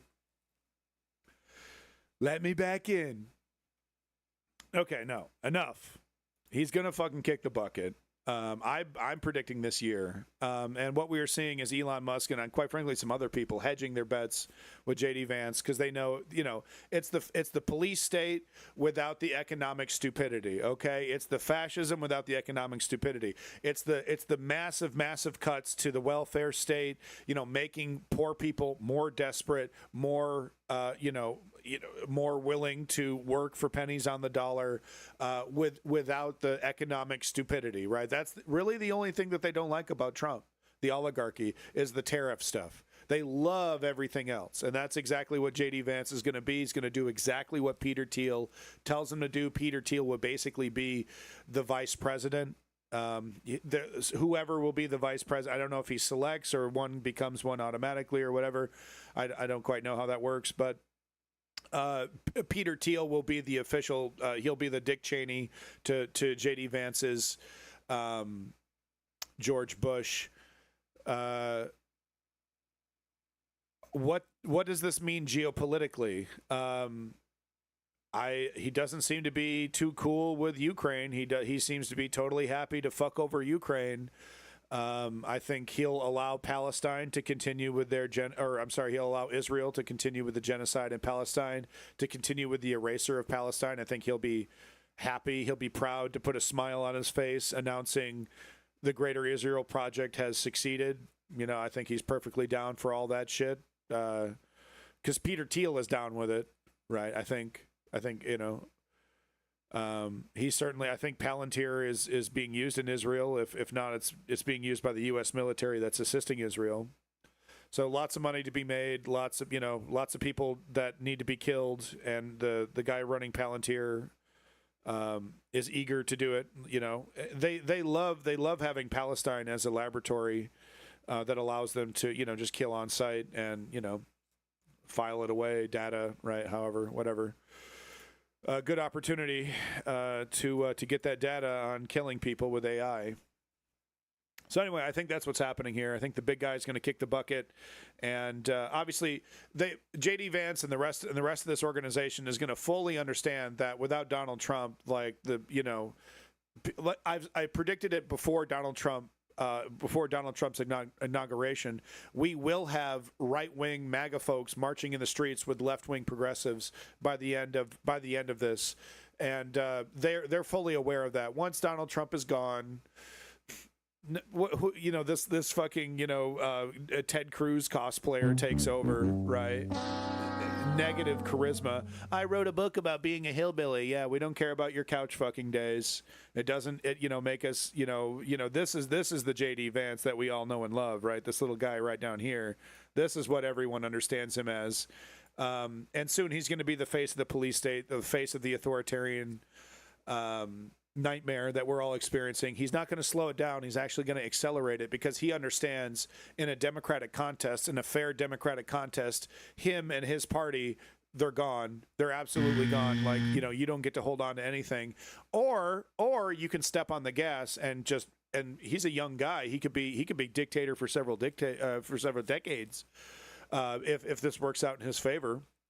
Right, we could have a J.D. Vance family, dynasty being installed. Right, these are the things that he's thinking about. Right, sitting in that chair with all that power. Why would I stop? Why would I slow down? Right, it was working for Donald Trump, and even though I don't have his charisma and people don't like me as much, I have full control over the army. I have full control over the justice system. Cops, everyone's on board.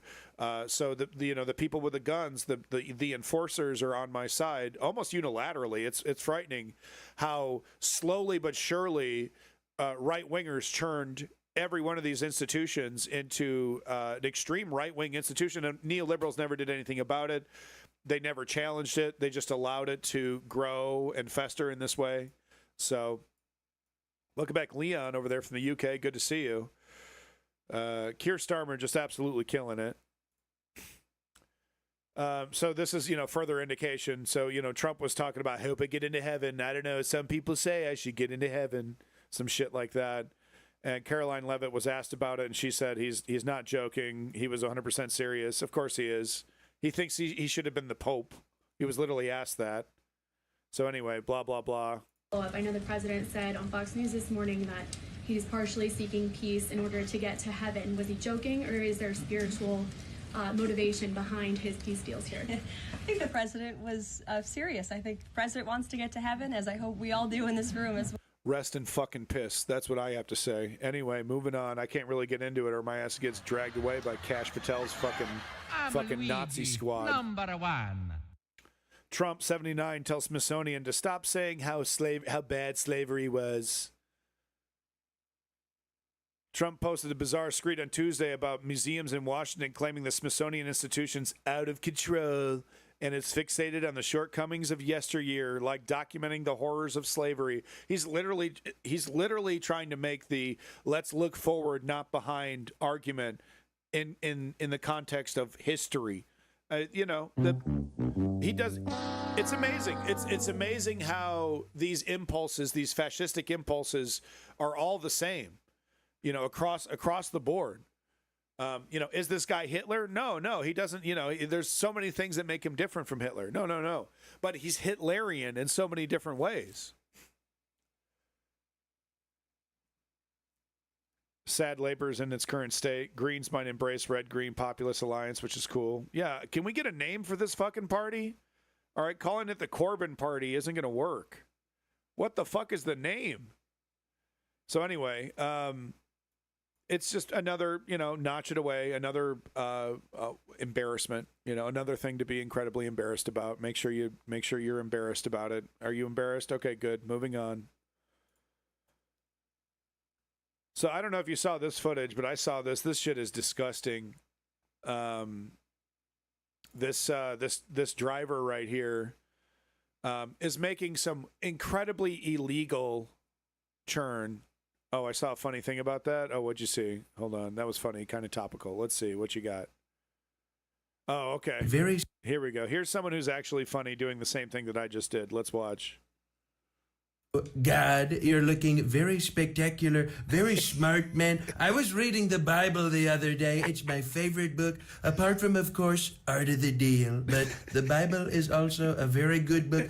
I was reading Corinthians 2. Is that the one you like? I think that's the one you like. Forget it, Donald. You're not getting into heaven. That's a very stupid decision, but honestly, I wouldn't have expected anything else from you. You've always been stupid, weak, a loser. Creating the world in 7 days? Come on, you give me 7 days, I would have created the entire universe. You've always been pathetic, my least favorite character in the Bible, which is honestly a very terrible book. A lot of bloodshed because of that book. You should be ashamed of yourself. You were just saying you loved the Bible. Total lie from a very desperate, sad little man. God. Excuse me, you're also really rude, really nasty as well. There's really not a nice thing to say about you or your book, or as I like to call it, the bad book. Some people call it the good book, but I say it's the bad book. It's very boring. He's good. I only read it when I want to go to sleep.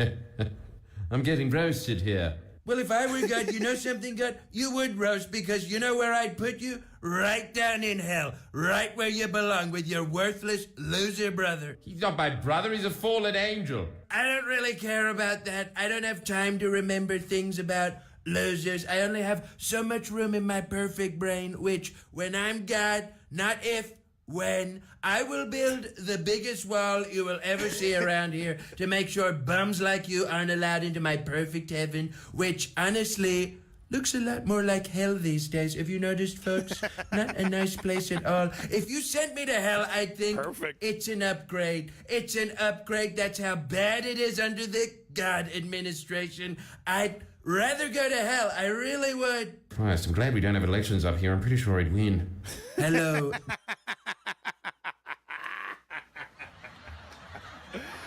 Populism works.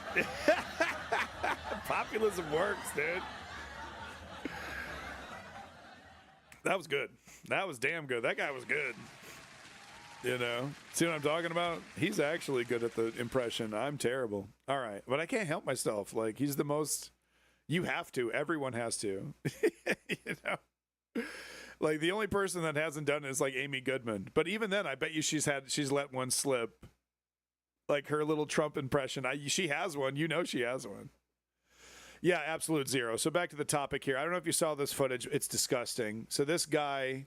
It's disgusting for two reasons. One, this guy making the wrong decision, an incredibly illegal maneuver with a semi-truck. He's doing some kind of U-turn or illegal turn, right? This family of three, I think, 3 or 4, blast, full speed, you know, didn't see it coming, barely had time to apply the brakes, smashes in, killing all of them, dead, right there. So that's the first horrible thing. Second horrible thing is that this guy shows zero remorse. He's being told what just happened, and it looks like he just spilled his coffee. Like, I don't know if this is how he's coping, but I've you know, sociopathic levels of, you know, like, because, you know, imagine, you know, you make a decision that kills a child, let alone 2 adults, and like this, you know, and it's like the whole family. You just killed a whole family, and you're like inconvenienced. You just look inconvenienced. Like, I know people, you know, handle trauma in different ways, and you know, it's not like we had a camera on this guy an hour later, 2 hours later, when the adrenaline wore off and he starts thinking about what he did. But the footage is really something else. It's badge footage from the cop of this guy, and he's like, you know, he's being told, and he's just like I said, just like, meh. And they're like the jaws of life in the background. They're like trying to rip these corpses off. Apparently they were decapitated. I heard at least one person was. Horrific. So obviously this person should be deported. Obviously this person should go to jail. But as absolute zero here, now they're throwing the baby out with the bathwater. And this is going to once again affect industry, because now Marco Rubio, and you know, because he was in a turban. U.S. freezes foreign trucker visas after deadly crash involving Indian driver. So just like every other industry, the logistics industry is heavily taking advantage of, you know, foreign worker visas, bringing in cheap labor so that they can make money hand over fist, you know, instead of paying Americans a fair wage, heaven forbid. They bring these guys in. In some cases, they're undertrained. In some cases, they're unprofessional. And the scrutiny is lower, right? Imagine that, you know, if you've ever worked in a corporate job, you bring in some contractors from overseas, right? Oftentimes they come in groups, and then, you know, you kind of weed out the bad ones in terms of, like, you know, guys who don't work out, right? Then you kind of, okay, fire them. I mean, that's how the corporation works. Well, now, you know, in the trucker business, you're doing that with people's lives because you do something incredibly unprofessional. Maybe you got away with that. And, you know, in your country of origin, doing some insane maneuver on the freeway, but, you know, you're going to get people killed, and that's what happens. So Marco Rubio is taking, you know, making this into something that's now going to affect the economy. Effective immediately, we are pausing all issuance of worker visas of commercial truck drivers. The increasing number of foreign drivers operating large tractor-trailer trucks on the U.S. roads is endangering American lives and undercutting the livelihoods of American truckers. So what do? Do you regulate it? Do you, like, do an investigation and see, okay, where the problem is? Do we try to train people better? You know, do we improve this system in any way? No. Kill it. Brown. They're brown. Make them go away. Brown skin, go away. Right? We turn this into a race thing. We turn this into us versus the foreign governments. Right? Totally overblown. Not the right way to handle this. And this will definitely affect the stocks of logistics companies. But at the same time, you know, it's not like the system was perfect. Like I said, it was being, you know, taken advantage of big time.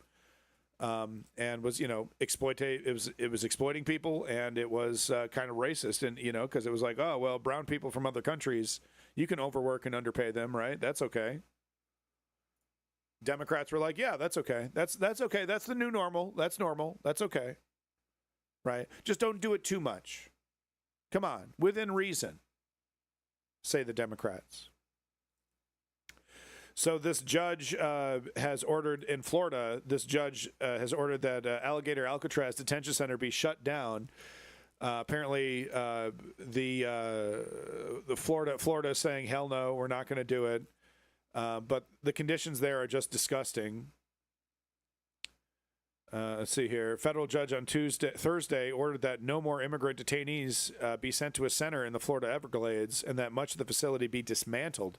The ruling rebuked the state and federal governments for failing to consider potential environmental harms before building the facility known as Alligator Alcatraz. No, they knew. They knew it was going to be a hive of mosquitoes and disease, and they built it literally in the middle of a fucking swamp. They knew exactly what it was going to be. Look at this thing. It looks like fucking... I'm not going to say it. The judge gave both branches of the government 60 days to move out existing detainees and begin to remove fencing, lighting, power generators, and other materials. Power generators? So they're so far out that they're not even connected to the grid? That's just foolish. That's just foolish for your own sake. Yeah, put it out literally in the middle of a swamp. Literally, we need generators. There's no, yeah, hell yeah, that's a great idea. Hell yeah. It's like a Stephen Miller masturbation session, right? Gone fucking crazy. But there's no thought in this. Everything has to be trucked in, food, water, diesel. Are you fucking with me? This is just stupid.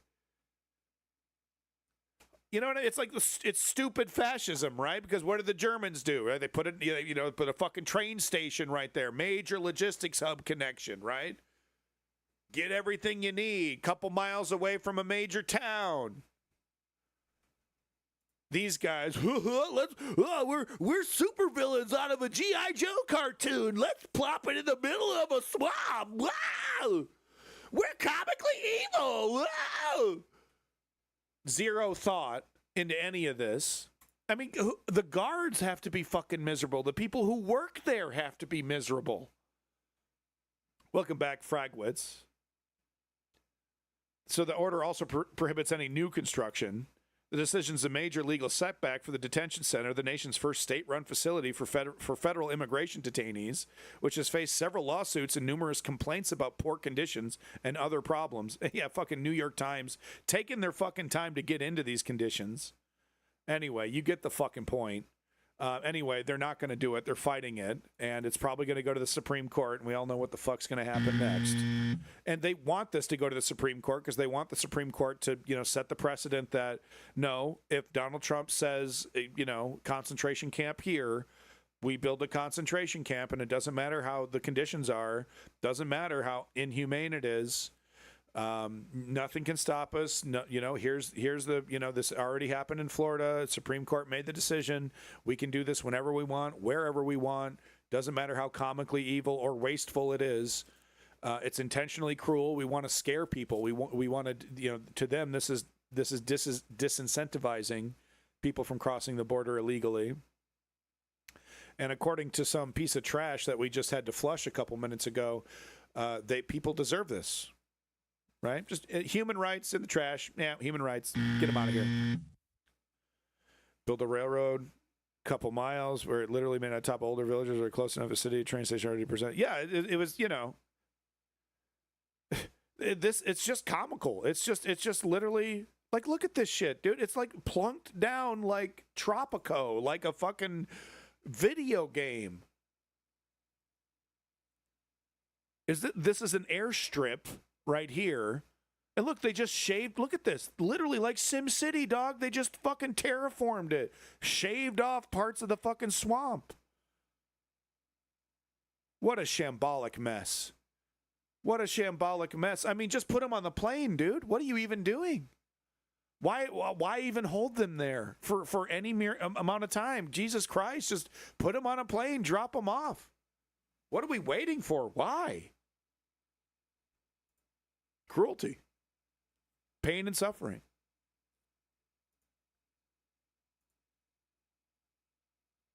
People are standing up, though. Look at this. Chad of the century. Okay? Let me just say, all the gross sex stuff should happen to this guy constantly. Okay? Look at this motherfucker right here. Okay? All the weird stuff. He gets all the weird stuff, okay? He gets the premium package. Look at this guy. Look at this guy. You are not obliged to follow it. So he's saying you are participating in an unlawful order. This is you made a pledge to stand, if you were given an unlawful order to do just, to disobey it. Wow. It takes a lot of, because soon Trump wants this to be like Russia, right? So soon he wants it to be like the UK. All he would need to do is just put Palestinian action on this flag, and then UK acts just like Putin's Russia. But that's the next step here, is that anybody who's holding a sign saying anything, even a blank sign, we will see that. Welcome back, female eunuchs. Anybody holding a sign, arrest. Fear of physical harm, fear of getting fired from your job, fear of all these different things.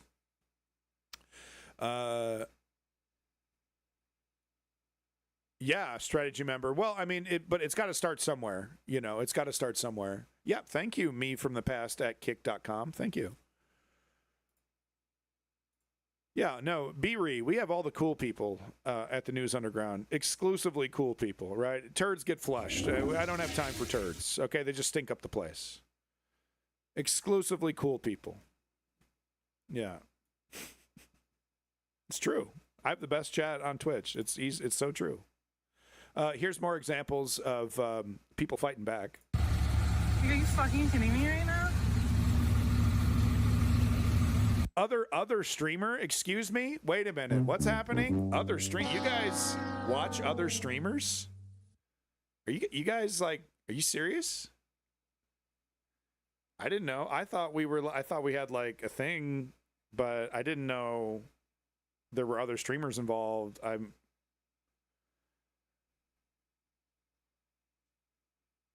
don't know. I just thought, we were like getting along, and like we could, I changed my status on Facebook. Guess I'll go back to It's Complicated.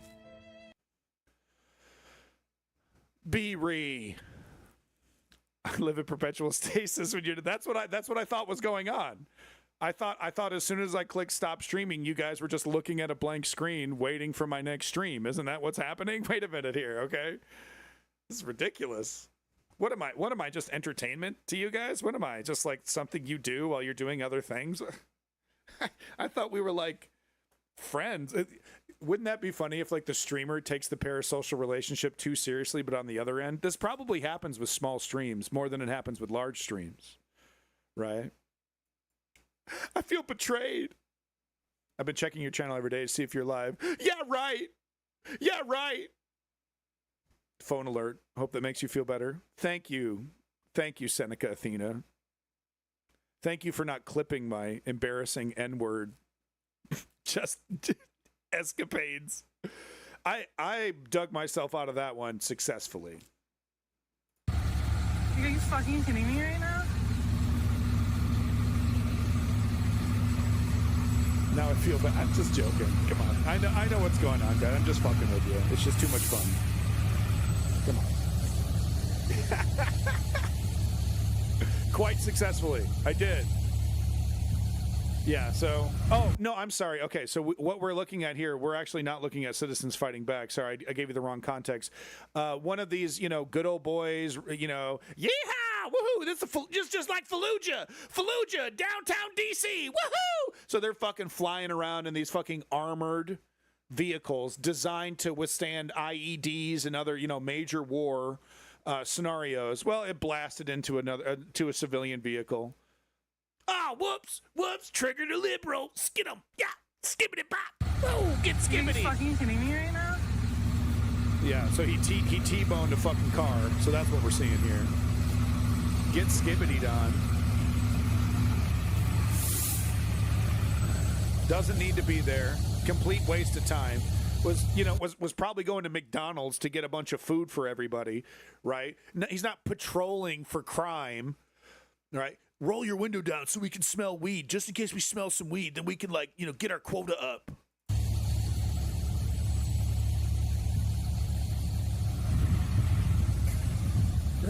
Great. Good job, guys. Oh, here we go. Oh, keeping the peace. Great job. Right?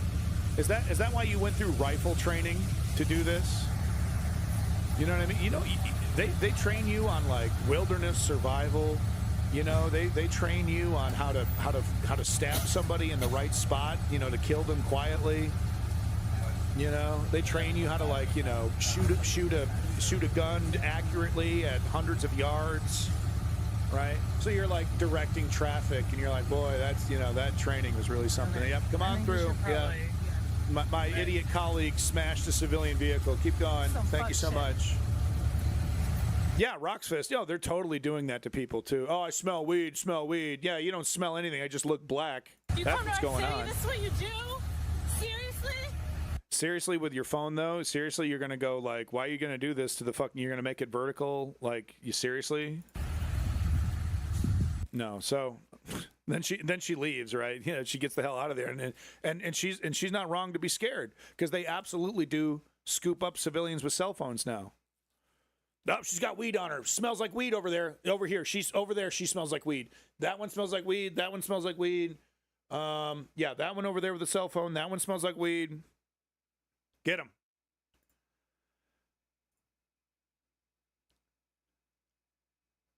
Federal immigration agents opened fire on a family's vehicle. So, by the way, where's MS Now on this? Where's CNN on this? This should be 24/7, round the clock. Have you seen it? Did you turn on the news today? Did you see this? Hear about this? Right? It's on CNN's website. It's on CNN, the YouTube channel. But where doesn't this deserve? Where do you see it? Doesn't this deserve to be 24/7, round-the-clock, headline news? Where's Rachel Maddow's 45 minutes on this, dude? I mean, maybe she will bring it up, though. She's been on fire lately. What's going to happen with her after MS Now? She's not following. She should do her own fucking thing. I don't know what she's doing, but one show a week is not enough, Rachel Maddow. Get your ass out there and light them normies on fire. God damn it. I'm so sick and tired of people who like on an academic level understand the fucking situation that we're living in, but they're still like, Martha's Vineyard every other week and just, living like Oprah Winfrey out here. Get off the fucking wall. Get off the sidelines. Get in the goddamn streets. If now, then when. If not now, then when. When it's way too late and your ass will get hauled off to jail? Immigration agents opened fire on a family's vehicle during a targeted operation in San Bernardino, California. The Department of Homeland Security. You heard that right. Three fucking 9 milli shells right into the side of his truck, into the passenger side door. Security says it was an act of self-defense after a man, quote, struck two CBP officers with his vehicle. One of the three men in the vehicle told CNN affiliate KAB. So we see cops doing this all the time. Anytime a vehicle is driving away from them, they say that the driver was trying to hit us. Basically, anytime the vehicle moves and the officer gets close to the vehicle, the court usually says, oh, you're allowed to say that the driver was trying to hit you. Even if you're like literally steering away from the cops, even if it's very clear you're trying to avoid hitting anybody, if your vehicle's in motion and there's a cop present, the cop is allowed to say you're trying to run them down. That's how it works in the court system. That's how it's worked for decades. And that's how the police union thinks it should work as well, right? So I guarantee you, the guy firing the gun, I bet was probably more than a foot away from the vehicle. Look, he's already got his gun fucking drawn right here. So I guarantee you it was just like, oh, yep, because they wait for an opportunity. Oh, is he going to drive away? Okay, cool, I get to open fire. They wait for their opportunity because they know all they need to do is put in the police report that the driver was trying to hit them, and then it's all justified.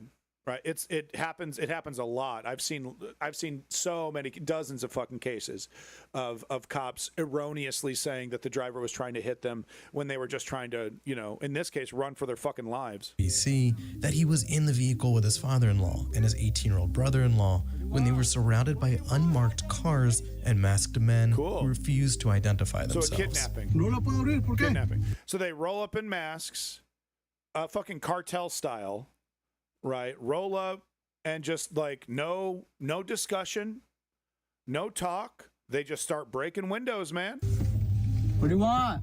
What do you want? Identification. The family refused to leave the vehicle. No, we don't want moments later, identification. the agents shattered two windows. The family said they feared for their safety and drove away. 3 apparent gunshots can be. He's nowhere close to the vehicle. He's nowhere fucking close to the vehicle. There's absolutely, and as you can see from the video, no officer is in the way. Nobody's in danger whatsoever. There's a guy with a drawn gun who's waiting for them to do that, knowing full well that the court will allow them to lie and say that their lives were in danger. They can't wait to pull the trigger. They can't finger on the trigger during that entire interaction, waiting for his opportunity to open fire. Does it the absolute millisecond. He knows that the law is going to be on his side for doing it. So what happens when Donald Trump extends that permission, right, and says, you're justified in whatever you do? If any officer uses deadly force against a citizen or immigrant, it's justified and you're covered. And look, and you're going to see where the bullet holes. Look where he was targeting. Look where he was shooting. Heard in the videos, and one video shows what seems to be bullet holes in the side of the truck. Look at that, right there.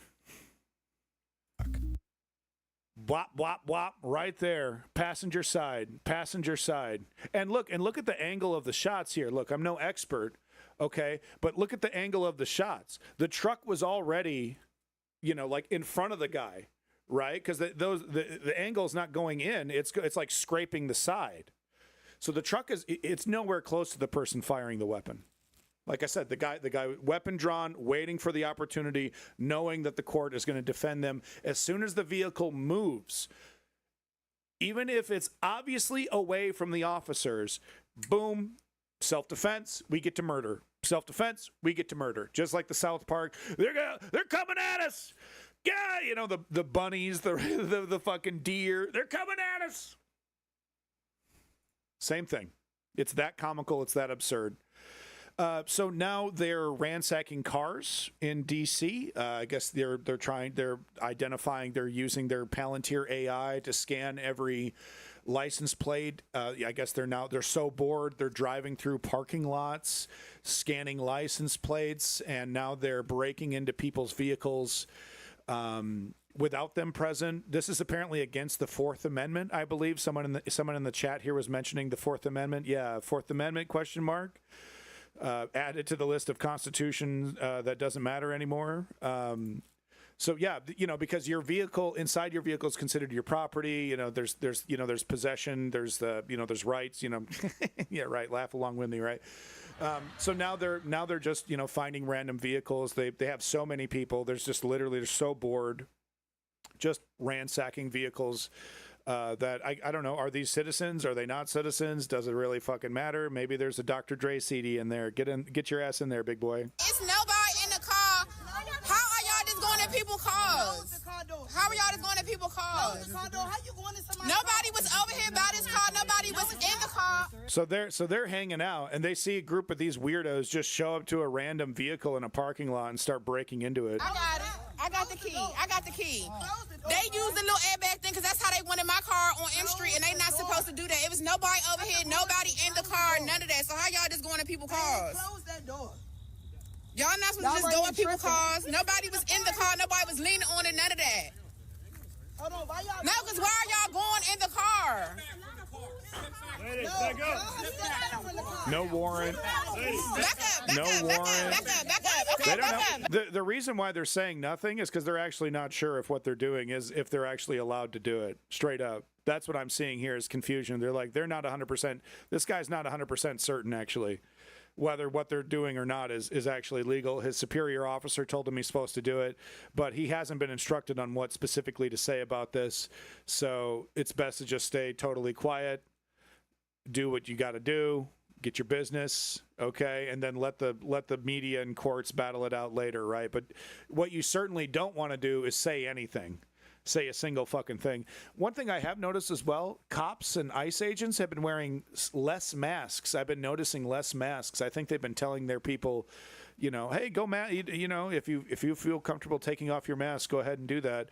And, you know, I think we're seeing a lot of, you know, proud right-wingers. I think it's great. Keep taking those masks off. I want to see those pretty little faces because I guarantee you there's at least one person cataloging this shit, okay? You can't be an e-girl with cute little toes and not have an army of freaks figure out your address. I think at least one of those freaks with those doxing skills are going to take some time away from masturbating to 17-year-olds and catalog these fucking fascists. Do something good in your life, you fucking weirdos. Instead of drinking people's bathwater, freaks. In the car, nobody was leaning on it, none of that. No, because why are y'all going in the car? Make it legal. Yeah, Mr. Aesthetics. Yeah, I mean, I think we've seen a couple cases of at least one confirmed case of somebody shooting. But yeah, I mean, it's what did Kennedy say? Those that make democracy impossible make tyranny inevitable. Something about that. The bathwater. Keep sipping, you fucking freakazoids. God, it's disgusting. Ugh. Back up, y'all. Okay, Hey, what up? Back up. Okay, don't push me. Streamlord. Okay, don't push me because we didn't touch y'all. Don't push me because we didn't touch y'all. We did not touch y'all. So these are the police, right? Because if they had a warrant, if it was all legit and above board, they'd be saying, back the fuck up. We got a warrant. This is all legal. This is a crime scene. You know, get over it. I don't care that you don't care. This is an investigation. They don't have none of that. They got none of that. It's a fucking hate. It's a goddamn party right now to be a cop in DC. Do whatever you want. Constitutional rights out the fucking window, laughing. You know, hog heaven. If you're a fascistic cop who's felt like you're hamstrung by people's human and constitutional rights. They don't have a warrant. They don't got shit. Okay, they don't even know what they can and can't enforce right now. We're trying to figure out why are you guys all going in the car? If they had a legitimate warrant, if they had a reason. Touching people, pushing people. No, they don't know. Oh no. Our superior officers told us to do this. I don't know. We're doing this now. We're puppets of the government. So Zateo has been, okay, MS Now, go take a fucking nap. Okay, you and Claire McCaskill, go take a fucking nap. Okay, Zateo needs to be on every TV screen. Zateo needs to be on the airport TV. CNN. Time to take a fucking nap, CNN. You and Wolf Blitzer. You and Claire McCaskill and MS Now and fucking Wolf Blitzer get in a big comfy bed and go to sleep. Because it's Zateo, the future of media, okay? These motherfuckers need to be on every channel, okay? TYT, okay, we got a lot of problems with TYT. They're not perfect, but at the end of the day, they still represent a lot of progressive values. It's nice to see at least some progressive values being, championed on mainstream media because TYT is like they're on the cable networks, they're on, I get it on my TV, right? I don't have to go to the YouTube. They got it on like their own channel. Zateo needs to do this. It's the real deal, and I'll show you why. These guys are legit. Mehdi Hassan, absolutely killing it. Absolutely killing it. Okay?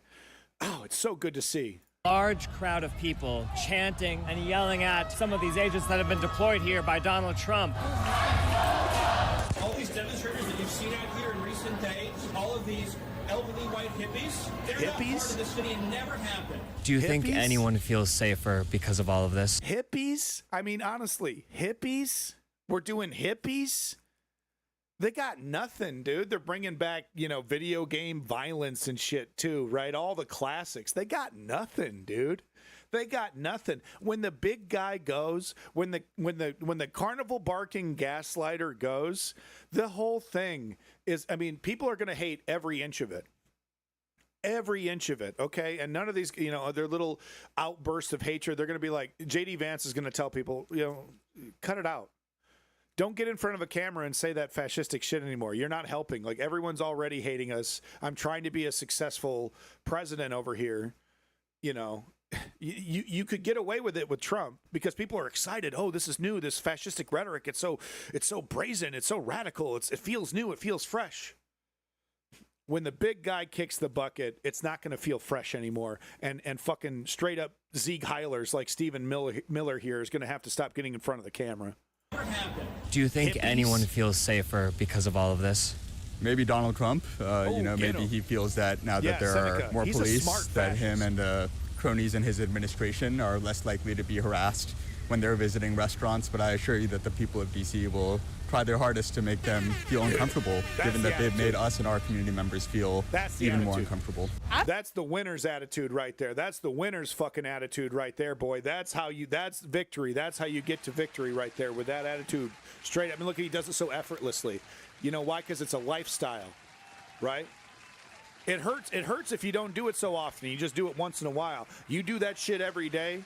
You defend democracy, you defend liberty every single day, and it's just something that you do. It just fucking comes off casual. True motherfucking G right here. True motherfucking G. That's exactly what I'm talking about right here.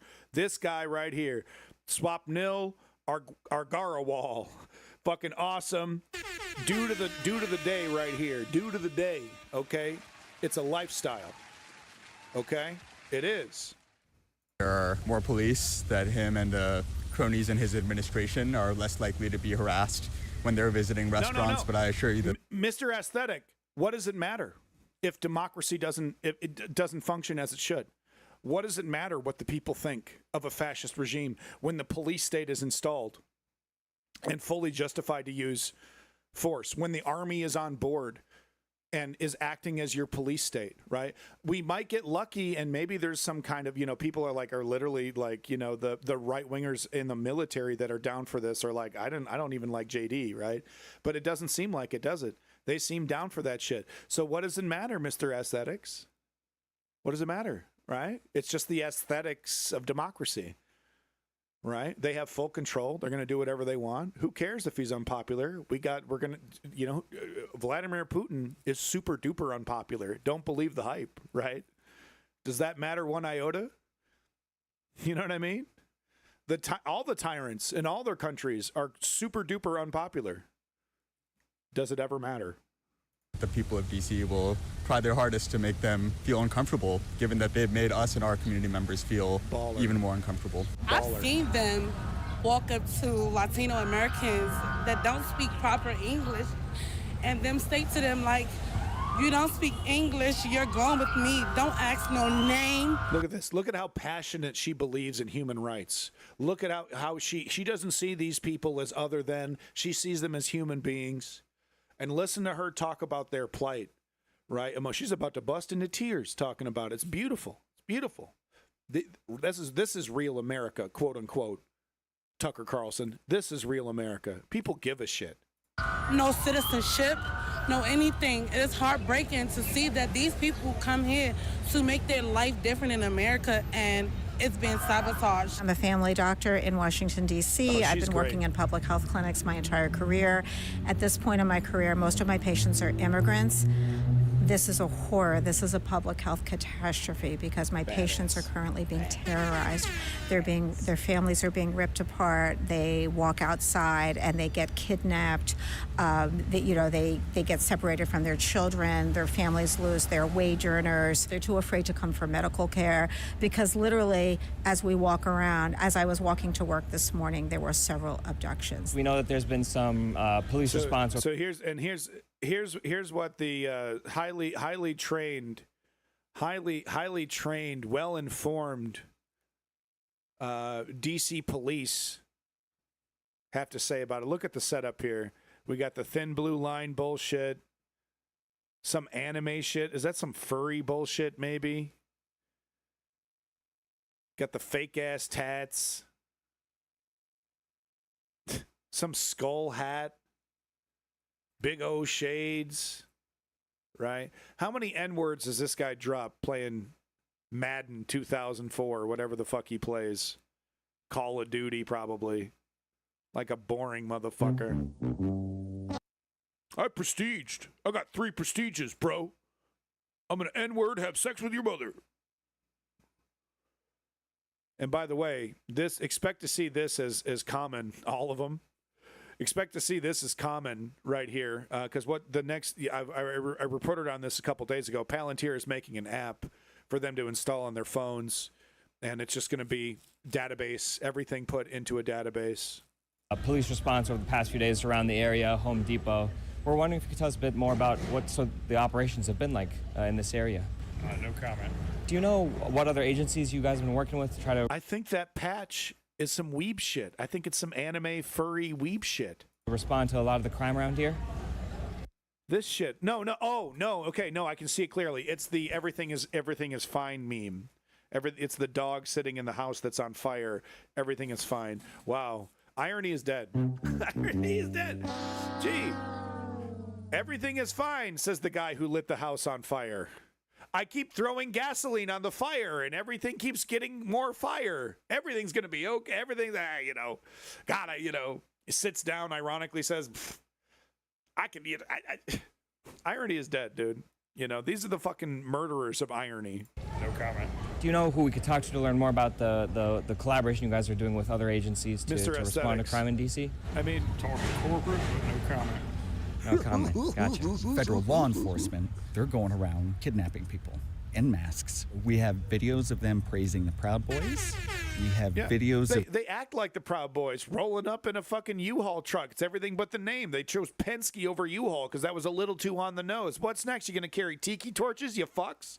Them refusing to tell us who they are. We have videos of us having to intervene and get someone's name. So they start chanting, you will not replace us. Get a hold of their family. These are kidnappings. There is another aspect of safety here, which 100%. Is people being abducted in the streets by masked agents. Is there not a sense of reciprocity to identify yourself? Identifying yourself is literally telling your name, your badge number, and everything like that. Yeah, they don't. Okay, yeah, you do. They don't. Kindly have done, but other officers... My department has a policy where I'm not able to do that. There are also other departments who they are allowed to do that. And I guess that's the contention here, which is that some of these people are not going after you. They're going after ICE as in a department that does not identify themselves. No, they don't have to. But that's why these protesters are not necessarily going after you. As you yourself said, they're going after ICE for their policies. And you can see why that's a... By the way, there was a D.C. cop that was deported. I don't know if it was a D.C. cop, but I think it was a D.C. cop. It was a cop, black cop, deported because he was extended his visa. But because he was a cop, they're going to let him self-deport. Isn't that nice? They're going to let him self-deport instead of just, kidnapping him and throwing him on an airplane. How kind. Different situation. So no, cops are actually just as vulnerable. And by the way, there was something about this cop that makes him more susceptible to this fascist regime's purging. I can't quite put my nose on it, but there's a characteristic about this cop that does make him actually a target of Stephen Miller and the fascist regime. I can't quite, remember what that is. You'll have to help me out there. But yeah, there's something about this guy that does actually make him a target to the Trump administration. It'll come to me. It'll come to me. Here's one more from Zateo. You ever see a Trump voter eating a Mexican restaurant? Shame the shit out of him. I mean, I had an interaction with a pro-Israeli person at a fancy restaurant last year. My wife was not happy. We don't go out too often. So when I ruin the night with politics, Anyway, another banger from Zateo. A huge amount of dissent from D.C. residents here. You're proud of what you're doing. Show your face. So this is great. Citizens are literally just whipping out their cell phone, you know, stopping whatever they're doing for the day. Some of these people are probably on their lunch break, right? And they just see these Gestapo walking around and they just whip out the phone and start recording and start chanting. It's beautiful. It's actually legitimately beautiful. Okay, because these are not, or this isn't Antifa organized, okay? Don't believe the hype. These aren't old hippies, whatever the fuck that means. Okay, these are literally just rando citizens who see some of the most fascistic shit they've seen in their life, and they drop everything and start chanting and marching and following these people, right? We're talking about mothers and, people in their 50s and 60s, okay? Stopping what they're doing in their day and saying enough is enough, okay? And becoming activists right then and there on the spot, okay? I can't tell you how beautiful it is. And they're going right back up the escalators now. So apparently they were, for some reason, going up and down the escalators. I don't know. You're literally so fucking bored. You're just literally beyond. You're just like, there's 100 of us everywhere. There's hundreds of us everywhere. I don't know. Go up and down the escalator. No. So as you can see, his vest is labeled with HSI, Homeland Security Investigations. What brought you all here today? Any concerns today? Is there a reason of going up and down the escalator repeatedly? Up and down. This is now the second time we're going down the escalator. If there's a directive for going up and down the stairs, they're doing a very good job here today in Washington, D.C. We have police federal agent, police special agent, and police written on the back of these vests here. At least one of the vests was labeled HSI, Homeland Security Investigations. We have a much larger presence down here now. We are seeing an apprehension as we speak here in the Columbia Heights Metro Station. Possibly. Could you tell us why this individual is being arrested? Is there a reason for this individual to be arrested? Is he being detained for any reason? What's going on here? Could you tell us? A stop? Yeah. What happened? You see, classic illegal criminal. You know how I can tell? I'm not allowed to tell you, but I can tell. It's actually the same characteristic that's going to put him in the target, the cop in target of, but it's a secret sauce. You either got it or you don't. You either can see it or you don't see it, right? I can't tell you what it is, but you can tell. You can tell he's a legal criminal. Okay, you can just tell by looking, book by its cover. Boom, got him. I should be a cop. I got the magic. I can see it. Boom. Right there. That guy right there smells like weed. That one smells like weed. That one too. Weed. Yep, that one weed. That one over there driving his car. Go get him. Get him in the Humvee. Chase him down. T-bone him. Yeah, blood. Yeah, might as well be. Failed to pay his fare. He failed to pay his fare. Good. Why Thank God the DC are here? DC Army. Do you watch the news? I do watch the news. Yeah, we're actually part of the news. We're criminal hellhole. FBI in DC, period. You tell me. No. It's a good question. You tell me. You tell me. I'm here to ask you. You seem to be the expert here. Why is the FBI here? For a fare evasion case. No. And why is Homeland Security here for fare evasion? They're not here for fare evasion. So what was Homeland Security here doing? They're here supporting everybody in DC with the same focus. So the focus of Homeland Security and the FBI is fare evasion? No, the focus of me and this officer right now is fare evasion. Okay. But they're going to support everything that we do, just like we support everything that they do. Okay, we're still in the Washington, D.C. Metro Station area. Thanks. There's now much larger presence. Massive crowd of D.C. residents rejecting the Donald Trump takeover. This is great. And you're hearing some cheering. It seems like these officers are indeed leaving. Chased him away, dude. These agents are also in unmarked vehicles, like many of the agents that have been deployed to. Well, it goes beyond race in that it's systemic, right? This is supported by the power structure, by the hierarchy. So yeah, it's ironic though, because you will be thrown under the bus. Stephen Miller cannot look at your black skin and handle that you have a badge in any a position of authority. He can't allow that. He is an unrepentant racist. So eventually, all officers of color, anybody holding any position of power of color, will be undermined, compromised. It's just a matter of time. Washington, D.C. over recent days. You're only delaying the inevitable.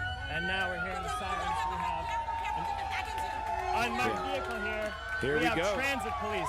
Get the fuck out of here. Dodge Caravan here. We have another picture. Now they probably beelined it to a Home Depot to go, ruin, destroy someone else's human rights. So, they probably did it extra hard too because they felt spited by these other people. Let's go to a Mexican restaurant. Fucking shut the place down. Yeah, let's go. We don't need a warrant.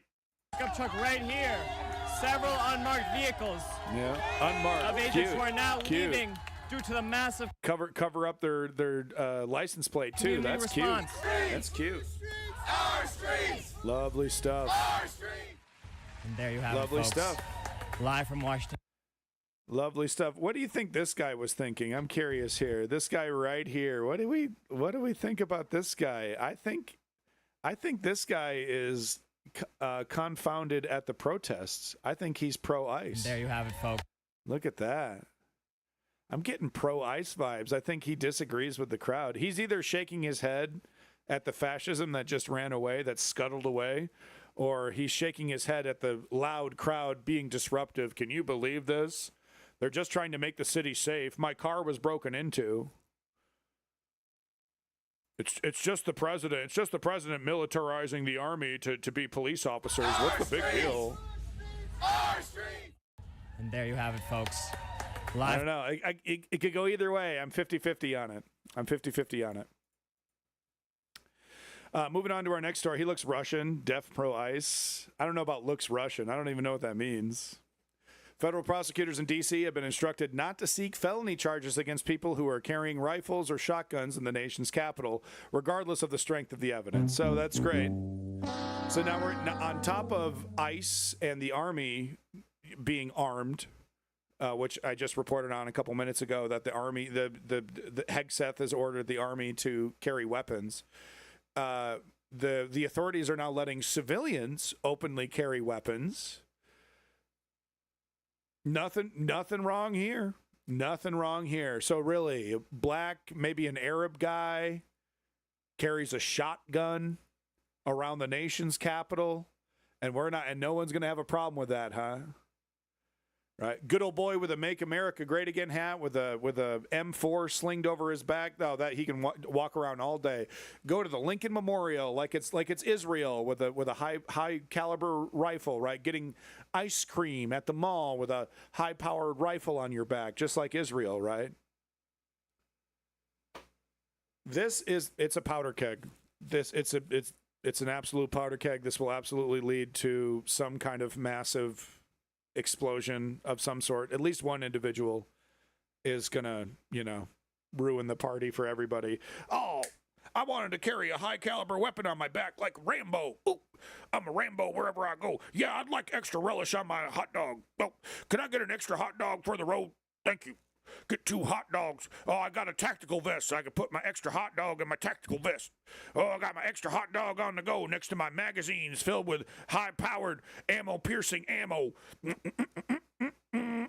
I'm Rambo, eating my hot dog at the fountain in front of Lincoln Memorial. Nom, nom, nom, nom, nom, nom. I'm the hero of my story. So, go for it. Fucking go crazy. Fucking go crazy. Hey, you know what? You should legalize Carmageddon. You should just literally make the video game Carmageddon legal and just like make your whole city into a racetrack where random psychopaths can drive around high-powered cars and blast into civilians and fuck. It's free speech, dog. Go crazy, man. Go crazy. Look, if you didn't want to get blasted at 90 miles an hour by a Corvette covered in razor blades, okay, then, get the hell out of D.C., yo. I mean, this is the land of the free over in D.C. This is how we do things. Total chaos, right? Fuck it. Let's do a purge. Let's do a Carmageddon, a Twisted Metal, and a fucking purge at the same fucking time. It's called freedom. Okay? Done. We're done. Argument over. I'm right. It's called freedom. Murder. Murder away, please. Yeah, so this, back to this hippies. Stephen Miller talking about hippies. Shut up. Come up with something else. Hippies. They're all hopped up on PCP. So the big news yesterday, I think this happened yesterday. What if Zoran becomes new NYC mayor? Is Donald saying, yeah, maybe. Yeah, unironically, yeah. Unironically, yeah. Yeah. No. We might see John fucking Boner, whatever. John, what the fuck? You know his name. I keep wanting to say Boner. He's, we're just seeing his house being invaded. Being raided. Who knows? Bolton. Thank you. Jesus Christ. Just like, Michael Bolton, John Bolton. Is he going to go to jail? We don't know. We don't know how far they're going to take this. But yeah, no, intimidation at the very least. He sent a squad of goons to just hang around Gavin Newsom's speech, talking about redistricting. No other reason to be there. They didn't do anything other than stand around. Are not to be underestimated or undermined by the U.S. government. Pete Hegseth and others are actively shutting down, monitoring, agencies and groups within our intelligence apparatus that was combating Russian propaganda. He's dismantling them. There was an announcement a couple days ago about how another counterintelligence operation that was supposed to prevent and stop Russian propaganda closed up. No, we're not. We don't need to do that. Right? Why would we do that to our buddies? Why would we do that to our friends? Today, President Trump visited the U.S. Park Police in the nation's capital. Right. ABC. So sorry, this is the latest news. Donald Trump couldn't help himself. Does a fucking ride along with the Gestapo. Even Hitler didn't do this, dude. Even Hitler wasn't like, let's have some fun. Let's go, crack some skulls with the brown shirts, right? And he gets out there with the brown shirts and, just has a good old time. Let's kidnap some brown people, says Hitler. Oh, there's some gay people and some Romanians that need to be scooped up. Let's go get them. Let's just have fun today, right? Even Hitler didn't do that shit. Christiane Cordero has an update. President Trump spoke outside of a U.S. Park Police station here in Washington, D.C. as he prepared to ride along with federal law enforcement around the city. It's been over. I want off, please. Okay, I'm so tired of this ride. I'm so tired of being in this like poorly written Game of Thrones. This Game of Thrones that was written by a toddler sitting on a toilet. I mean, I just want off this. What is this? What even is this? Weeks since the Trump administration declared an emergency in the nation's capital, claiming crime. Look, I'm going to go join my cousin Poochie and just fly to the moon. Okay, I went to the moon. Okay, he's gone. Boop, boop. Poochie, okay, I'm going. Okay, bye. I'm done. I'm gone now.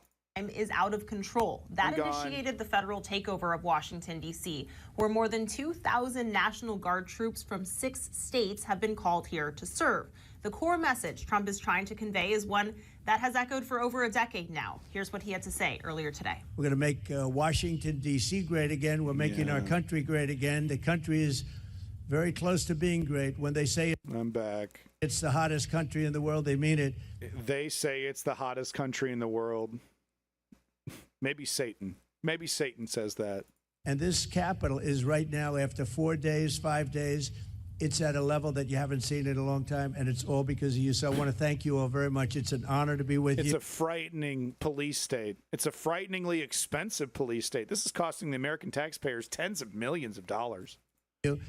Despite the president's claims, violent crime is down 26% in Washington, D.C. compared to last year. And this was before he did anything.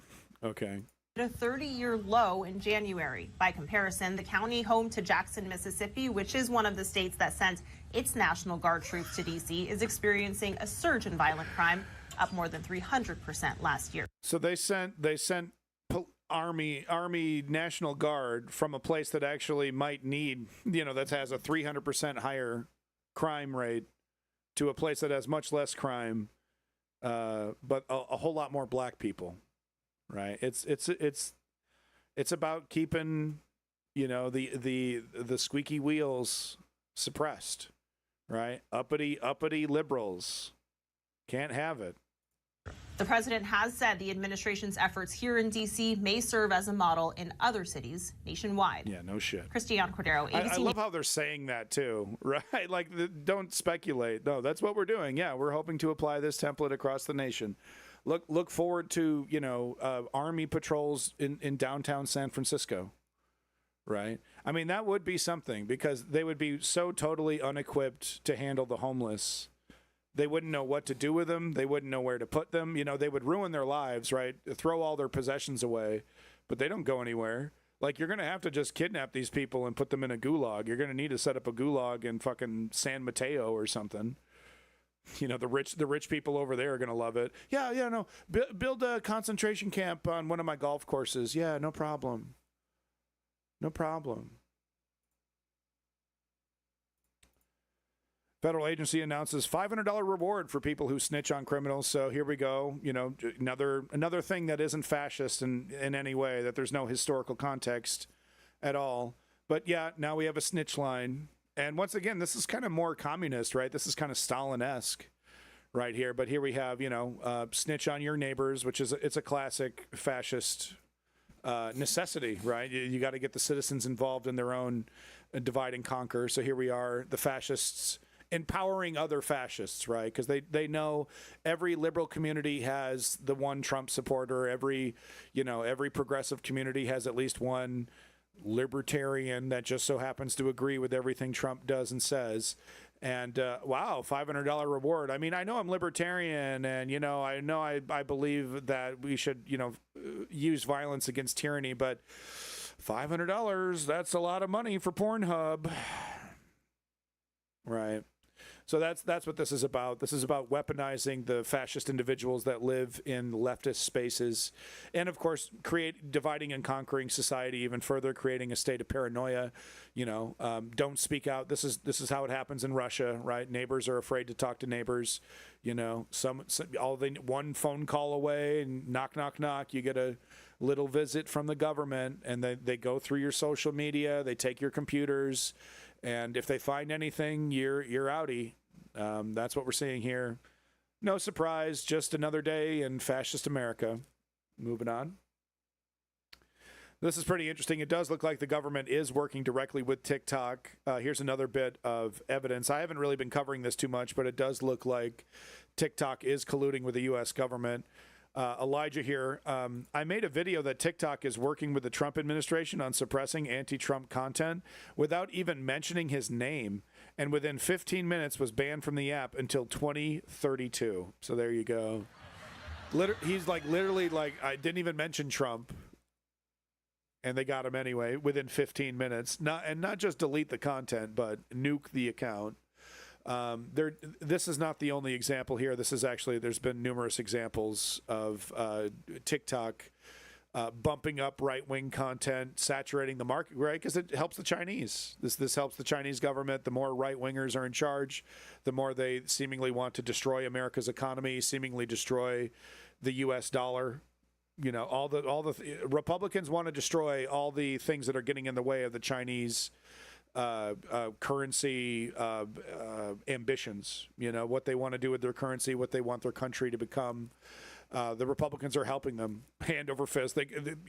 Chinese government couldn't be happier than what's happening here with MAGA. So, of course, TikTok, who is owned by the Chinese government, is happily helping Donald Trump destroy America. No problem. No qualms about it. Here's a little taste of what right-wingers have been saying on social media. So Damon Toel, who for some reason gives Elon Musk $5 a month, says, "Bring your law and order machine." Byle Holt, who is, proud MAGA over here, South Park-ified himself, right? Trying to own that South Park burn. "I'm 64. In what way is voting for a pedophile dangerous to me?" Great. Owned. If you're a liberal, prepare to be triggered. "Dear President Trump, please accept this as my humble request for you to bring your law and order machine to Philadelphia." Law and order machine. Fascist police state. And then, of course, so I probably should have started with the bottom. I always do that with Twitter. Sorry. But then he's getting called out in the chat, and he's like, hey, you support a pedophile, and he's like, yeah, I don't care. I'm not a little kid. He's not going to diddle me. Enjoy the police state. Right. So it's these guys, they exist. They're racist. They every day their life is filled with hatred. They see brown people, they see black people, and they curdle with disgust. This guy's probably divorced, right? This guy's, internet troll, probably spends way too much time on social media. He's in the waning years of his life. He's 64, and he's just throwing away his life, for an oligarchy that couldn't care less about him, right? He's made his decision. So these guys exist. These guys will always exist, especially if we want a free society, if we want democracy. It's only a problem when these incredibly dishonest, hypocritical sociopaths, install themselves or install representatives like, Stephen Miller, Ted Cruz, all the sociopaths there. And then their will is enacted. They're incredibly unstable, sociopathic bigots. They should be nowhere close to power. And if the system of checks and balances and democracy were healthy, characters like this would get one vote. They'd ruin their families' Thanksgiving, right? But then they would just go back to their little internet holes and leave society alone. Only through Donald Trump and the MAGA conservative movement do they have a real voice. Do they have really real power? Good thing the neoliberal establishment's doing everything possible to destroy it, right? No? Hakeem Jeffries, he's not. No, he's not doing everything possible to destroy this fascist dictatorship. No. What's Nancy Pelosi up to? I'm sure she's getting in the streets, right? Right? Her and Cory Booker. So I did have this lined up. Here's the Maine police officer arrested by ICE agrees to voluntarily leave the U.S. So there you go. Yeah, absolute zero. Well, I mean, he'll send a couple more strongly worded letters, and then them and the Democrats are going to go to Martha's Vineyard for a week-long retreat to have a debate about whether they should fight harder or not. This will be, of course, while ICE is marching across American streets across the nation. So anyway, black guy. Should have known better. Palantir got another one, right? Slightly late on his visa. Should, of course, be. I'm sure he was in the middle of trying to become a citizen, right? The reason why these guys are late on their visa is not because they just waited to the last minute to fill out the paperwork. I mean, I'm sure that's in some cases, but in a lot of cases, these guys immediately start the paperwork. They immediately, they meet with an immigration lawyer and they say, okay, here are the forms you got to fill out, get these submitted, get this process, and then they're on a list. And they just wait. They're just waiting and waiting and waiting. Months, years go by, no response. They'll do follow-ups. They'll go to court, right? They're like, hey, I'm illegal. I don't want to be illegal. I got a job. I'm a fucking cop, right? I got a family. I got a wife now. I got a kid, right? I want to get citizenship. And they don't. It's all delayed. It's all delayed. Joe Biden made it worse. Barack Obama made it worse. Right? All in the name of law and order and justice. Ooh, we're just as strong as the Republicans. Right? Instead of showing a different flavor of strength, instead of showing a different idea of strength, they just adhere to these fucking knuckleheads. The Hakeem Jeffries. So anyway, I wonder why this guy had to go. Right? Did everything right. Licked all the boots. Get the hell out of here. Sorry. Skin is black. Gotta go. Palantir said you're less than human. You're lucky we don't kidnap you. So this person's pretty interesting. Scooby over here. I don't know if this is true or not, but it's pretty funny if it is. And it also, if it is true, it shows how bad the situation is with ICE. I mean, could you imagine? They basically all but admitted that, they did this because of a stupid Mexican flag sticker on the person's vehicle. She says, I'm as white as a hotel towel. And the closest thing to Mexican I am was a single all-inclusive resort stay in Cancun. I put a Mexican flag sticker on my old Tacoma and was promptly pulled over by ICE in San Antonio. I'm happy to waste their time. Their big question was like, why the sticker? I told them it was the truck. It was on the truck when I bought it, and they suggested I remove it. Obnoxious creatures. Amazing. Just openly, Mexican flag. Oh, there you go. Gotta go. Pull them over. Disgusting. I you know, obviously I'm not surprised, but it's just another sign just how bad it is. You know, this is not liberty. This isn't America. This isn't free speech. It's fascism. Pull the Band-Aid off. Don't listen. Do you notice how the guy who was questioning that it isn't fascism was also a right-wing bigot? Do you notice that? How there's a connection? So I thought I'd show you a little piece of evidence from one of the victims of Donald Trump's rapes. This was in court. This is the girl right here. Defendant Trump, and this is a court document, by the way, about how she was abused by Donald Trump. Defendant Trump initiated sexual contact with plaintiff at 4 different parties. These are presumably Epstein parties. On the 4th and final sexual encounter with Defendant Trump tied plaintiff to a bed, exposed himself to plaintiff, and then proceeded to forcibly rape the plaintiff. During the course of this savage sexual attack, plaintiff loudly pleaded with Defendant Trump to stop, but with no effect.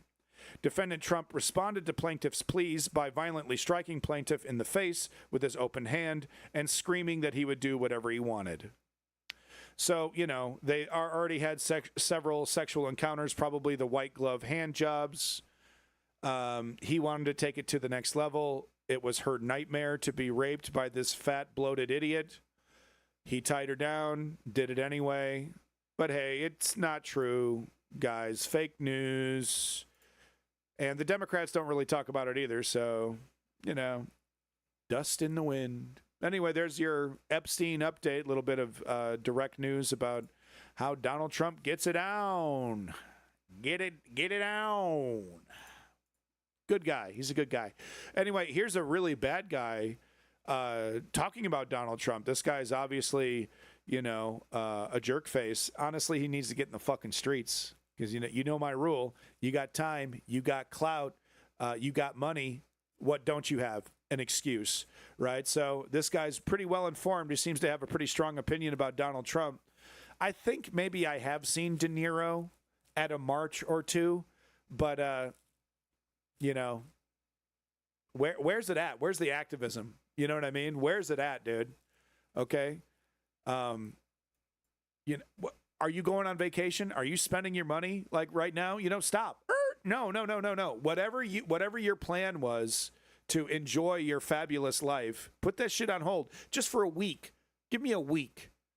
Hey, I'm Robert De Niro. Hey, fuck, I'm walking here. Hey, I'm walking here. Is that the guy, right? Hey, catch me in Orlando, Florida. We're going to do an anti-ICE DC march. Catch me in DC the next day. I'm going to use my millions of dollars to fly my rich, famous ass to these various locations. Go ahead and show up. Take a picture with Robert De Niro after you march in the streets. Is that so fucking hard?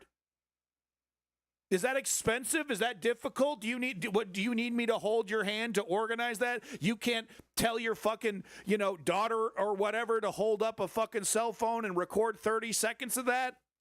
Hey, it's Robert De Niro, 5 o'clock, show up to the DC protest. I'm going to do a speech for 30 seconds and then get in my limo, then my private plane. Is that so fucking difficult?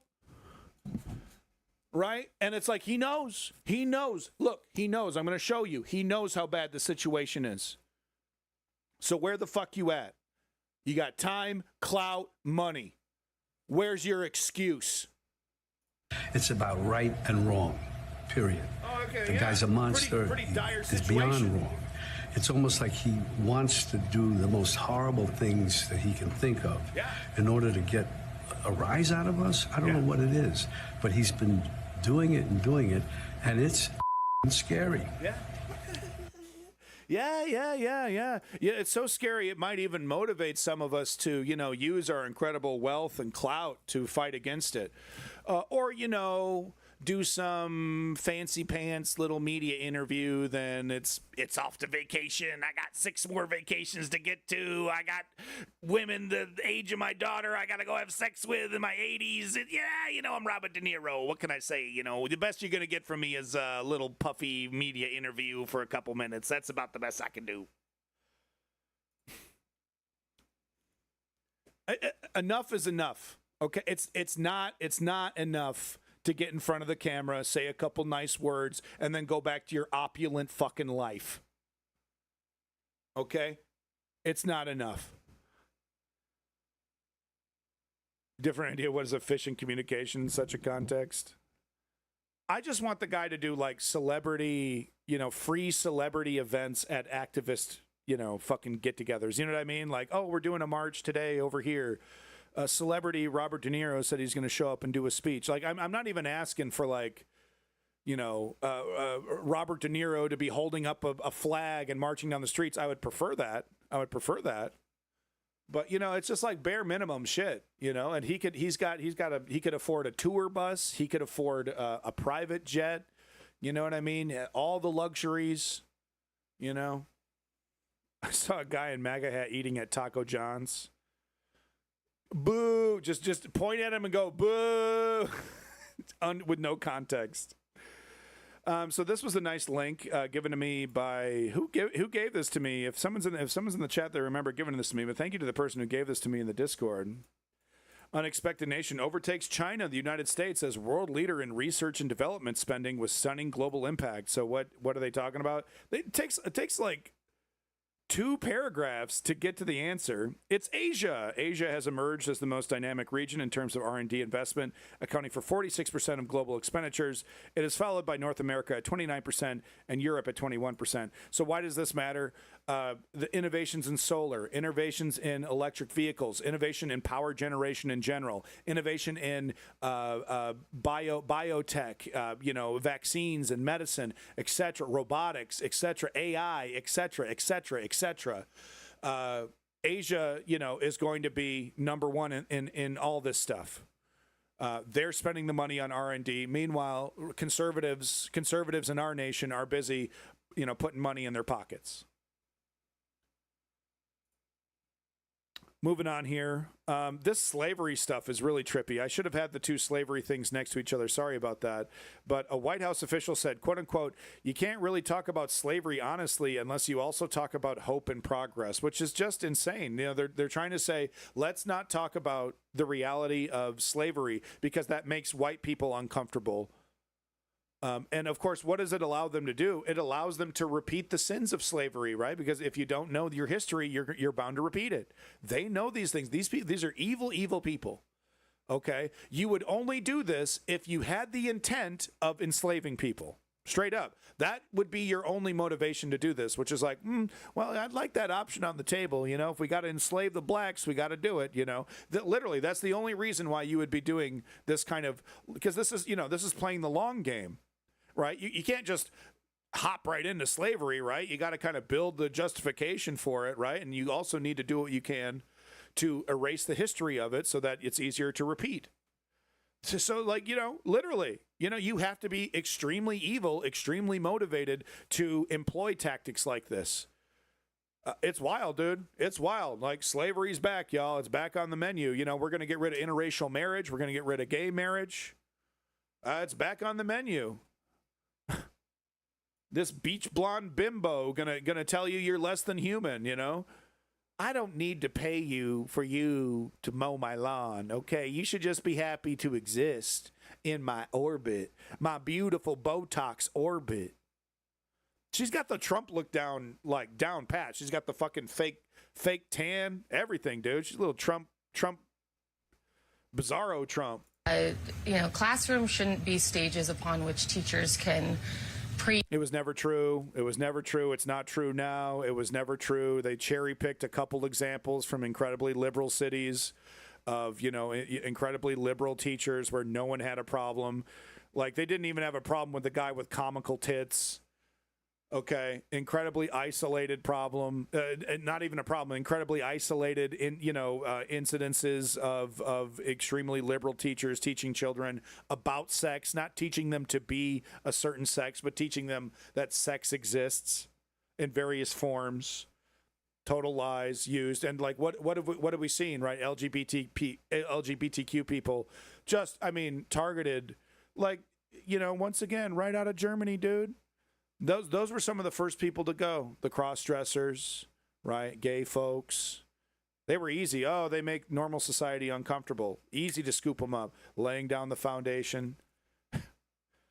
teach their various indoctrination masquerading as eternal truths. And similarly, museums that are over 70% funded by the federal government shouldn't be laboratories for political experiment. Yeah, that was the talking point. Laboratories for political experiment. Yeah, that sounds scary and frightening. Yep, that's the talk. Yep, okay, that's what we're supposed to say. Laboratories for political. Heaven forbid you find out the history of colonialism. Can't have that. And so what we're doing is we just sent a letter to the Smithsonian asking for all information regarding their exhibits and their placards to try to get to the bottom of what happened and where this. Once again, I pulled the Band-Aid off a couple days ago. We're making the Hitlerian comparisons. We're making the German comparisons. And what it was gay people, intellectuals. These were the early targets.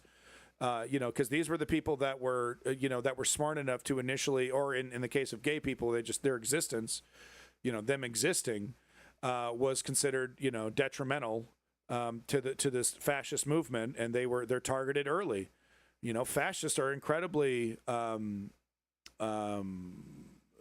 triggered, or they're incredibly intimidated, worried about intellectuals, because these are the people that, the early warning signs, they're the canary in the coal mine. And we've already had those canaries leave the country, right? We had that amazing article with 3 people who made it their entire career to be experts on fascism, made a big article about, I'm moving out of the country. It's really happening. You wake up, or, whatever you want, you make whatever excuse you want. It's straight up happening. I'm done trying to tell people I'm leaving.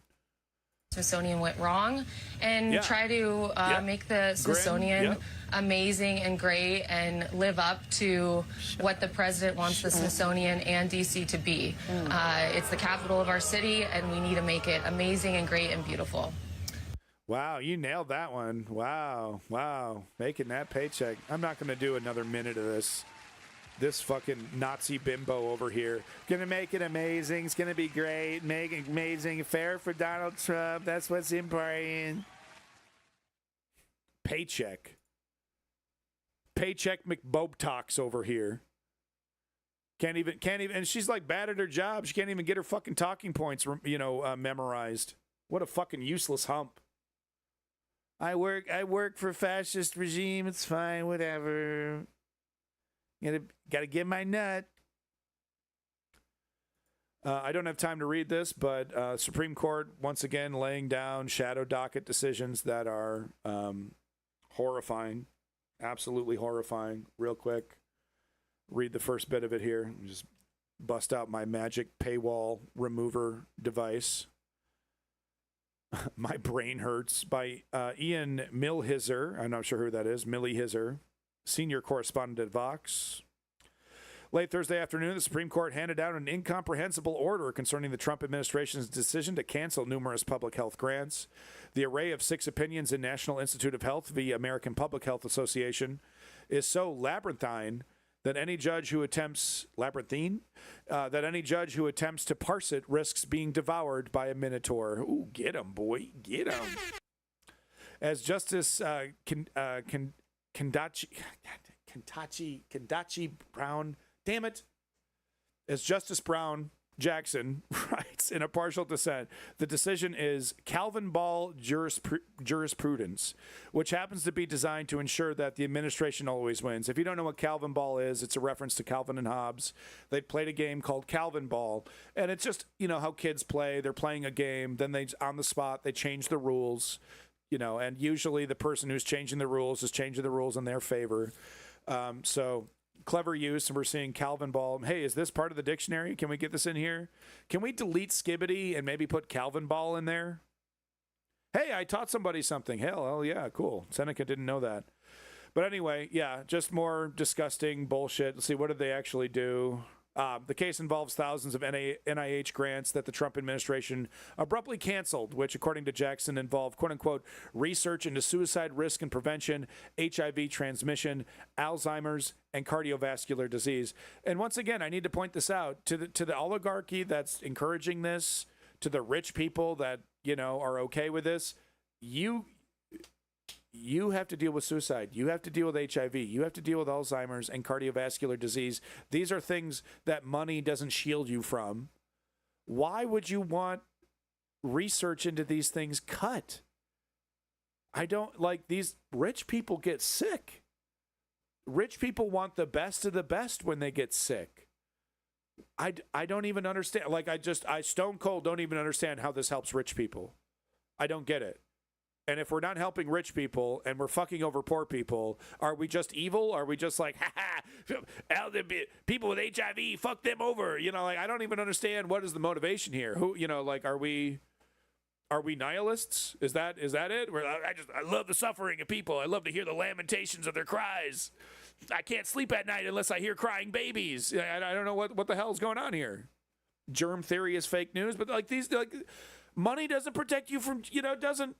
Oh, this guy's rich. We're good to go. COVID going to we got to find a COVID on the way to find a poor person to infect. Like, what the fuck are we talking about? It's just crazy. It's insane, nihilistic, suicidal.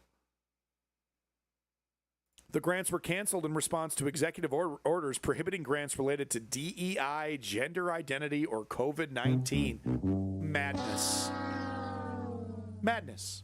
There's no other way to put it. There's no other definition. Insanity. All right. Folks, I got time for just one more story.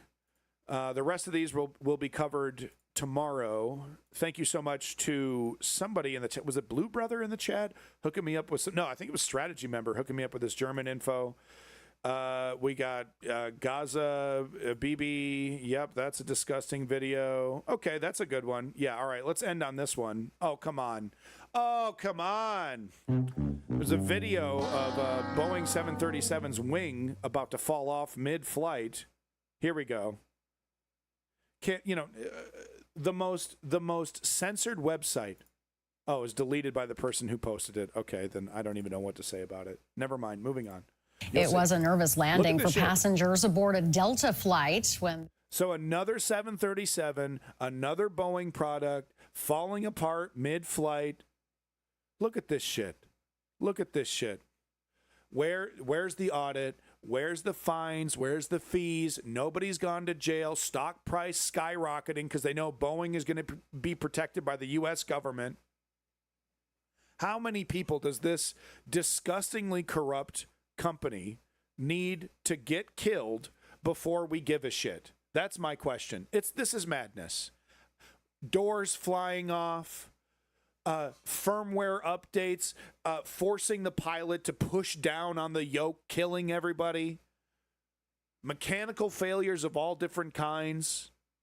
Smoke filling the cabin, one story. Wheels falling off. Wings falling apart. Where's the accountability? Right? When are we going to, how many people have to die? Does someone really important have to die on a 787, 37, whatever the fuck 7 before we do something about it? Is that what we're waiting for? Like a Christina Aguilera went down, like another Kobe Bryant? No, he's black. He doesn't count. Right? Have to be a white guy. Have to be a white rich guy. Oh no, Elon Musk going down. Oh, please don't let that happen. Major bonuses for the fat cats, no doubt. Always.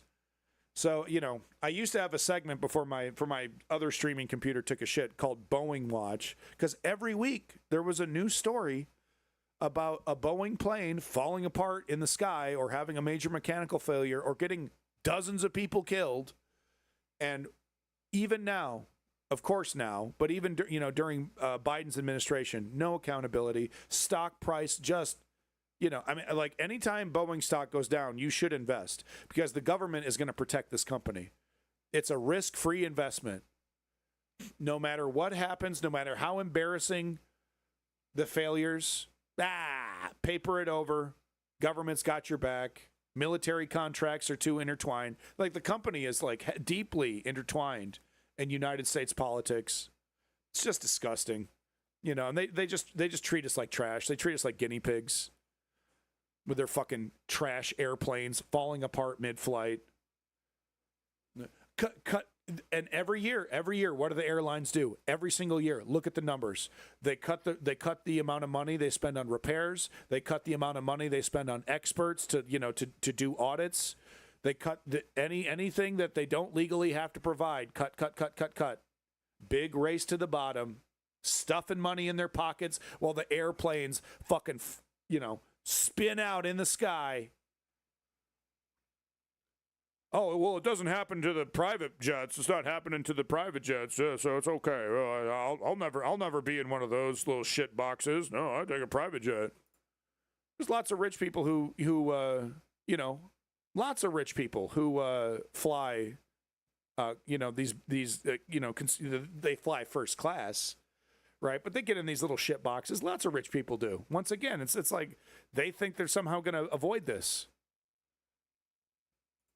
All right, folks, that's all the time I got today. I got to go pick up my kid from daycare. It's the motherfucking News Underground weekday stream. You're welcome. 3.5 hours of stone cold motherfucking news. 3.5 hours. Can you handle it?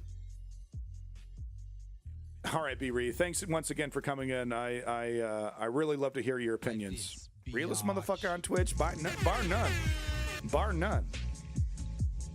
But no, I appreciate it. Thank you, B. Reed. Big props. Seneca Athena, Simply Steve, You're Tubing. Grin, I think you're a new viewer here. Big props to Grin coming in. Don't forget about those likes, folks. If you haven't followed, follow me and follow Lenny. Make sure you click follow there. Help a brother out with that follow. X Rocks Fist, thank you. WW86, thank you. Female Eunuchs, thank you. Big props to you. Absolute Zero, big props. Appreciate it. Mr. Aesthetics, big props. Good to see you. Thank you, Grin. Appreciate it. Once again, big props to B. Reed. So lovely to have her around. I love having a female perspective. It's very essential. And big props, of course, to Female Eunuchs. I'm assuming Female Eunuchs is female. But I love having the female opinion. Helps balance me out. I'm very much a dude, right? So I love to have that opinion. X Rocks Fix, big props. Simply Steve, another big props there. I think I gave you 2. You deserve 2. You deserve 3. Leon, thank you for coming in. Leon, our friend from the UK. Hope you're doing well. Big props to your boy, Leon. Fragwitz, thank you, Fragwitz, for coming in. Big props to all you lurkers out there. Thank you to the lurkers. Blessed up kid, but thank you for that view. It's the #1 thing you can give me. Big props to your boy, Lenny. Hashtag more Lenny. You Win TV. Big props, You Win. It's always good to see you coming back. Love your opinions. Best chat on Twitch. You guys are the best. Your best chat on Twitch. Easily. Most informed. You actually give a shit about human rights. German Cow. Thank you for coming back. Good to see you, German Cow. Very funny.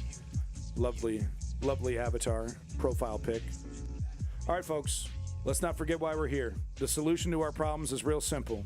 Nonviolent, direct political action. Step 1, we inform ourselves. That's what we do every day here in the News Underground. Step 2, we sign up, show up.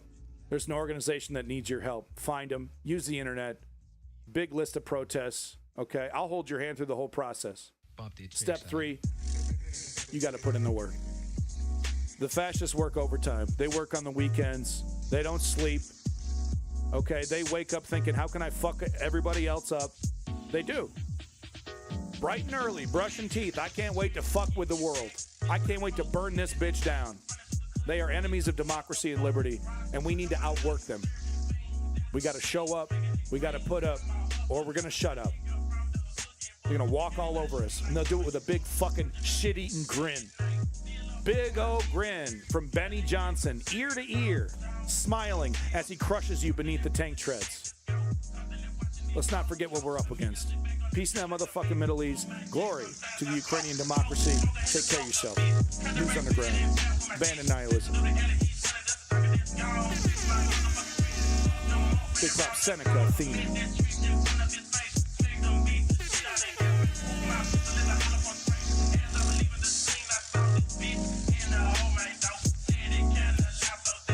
I don't want to get on them planes. I have to because I'm broke. I don't have time to take a fucking bus. I don't want to get on this fucking plane, though. Peace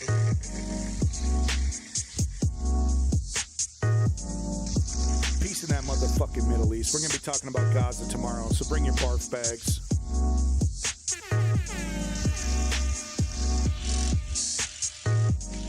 I'm going to play some video games later tonight as well.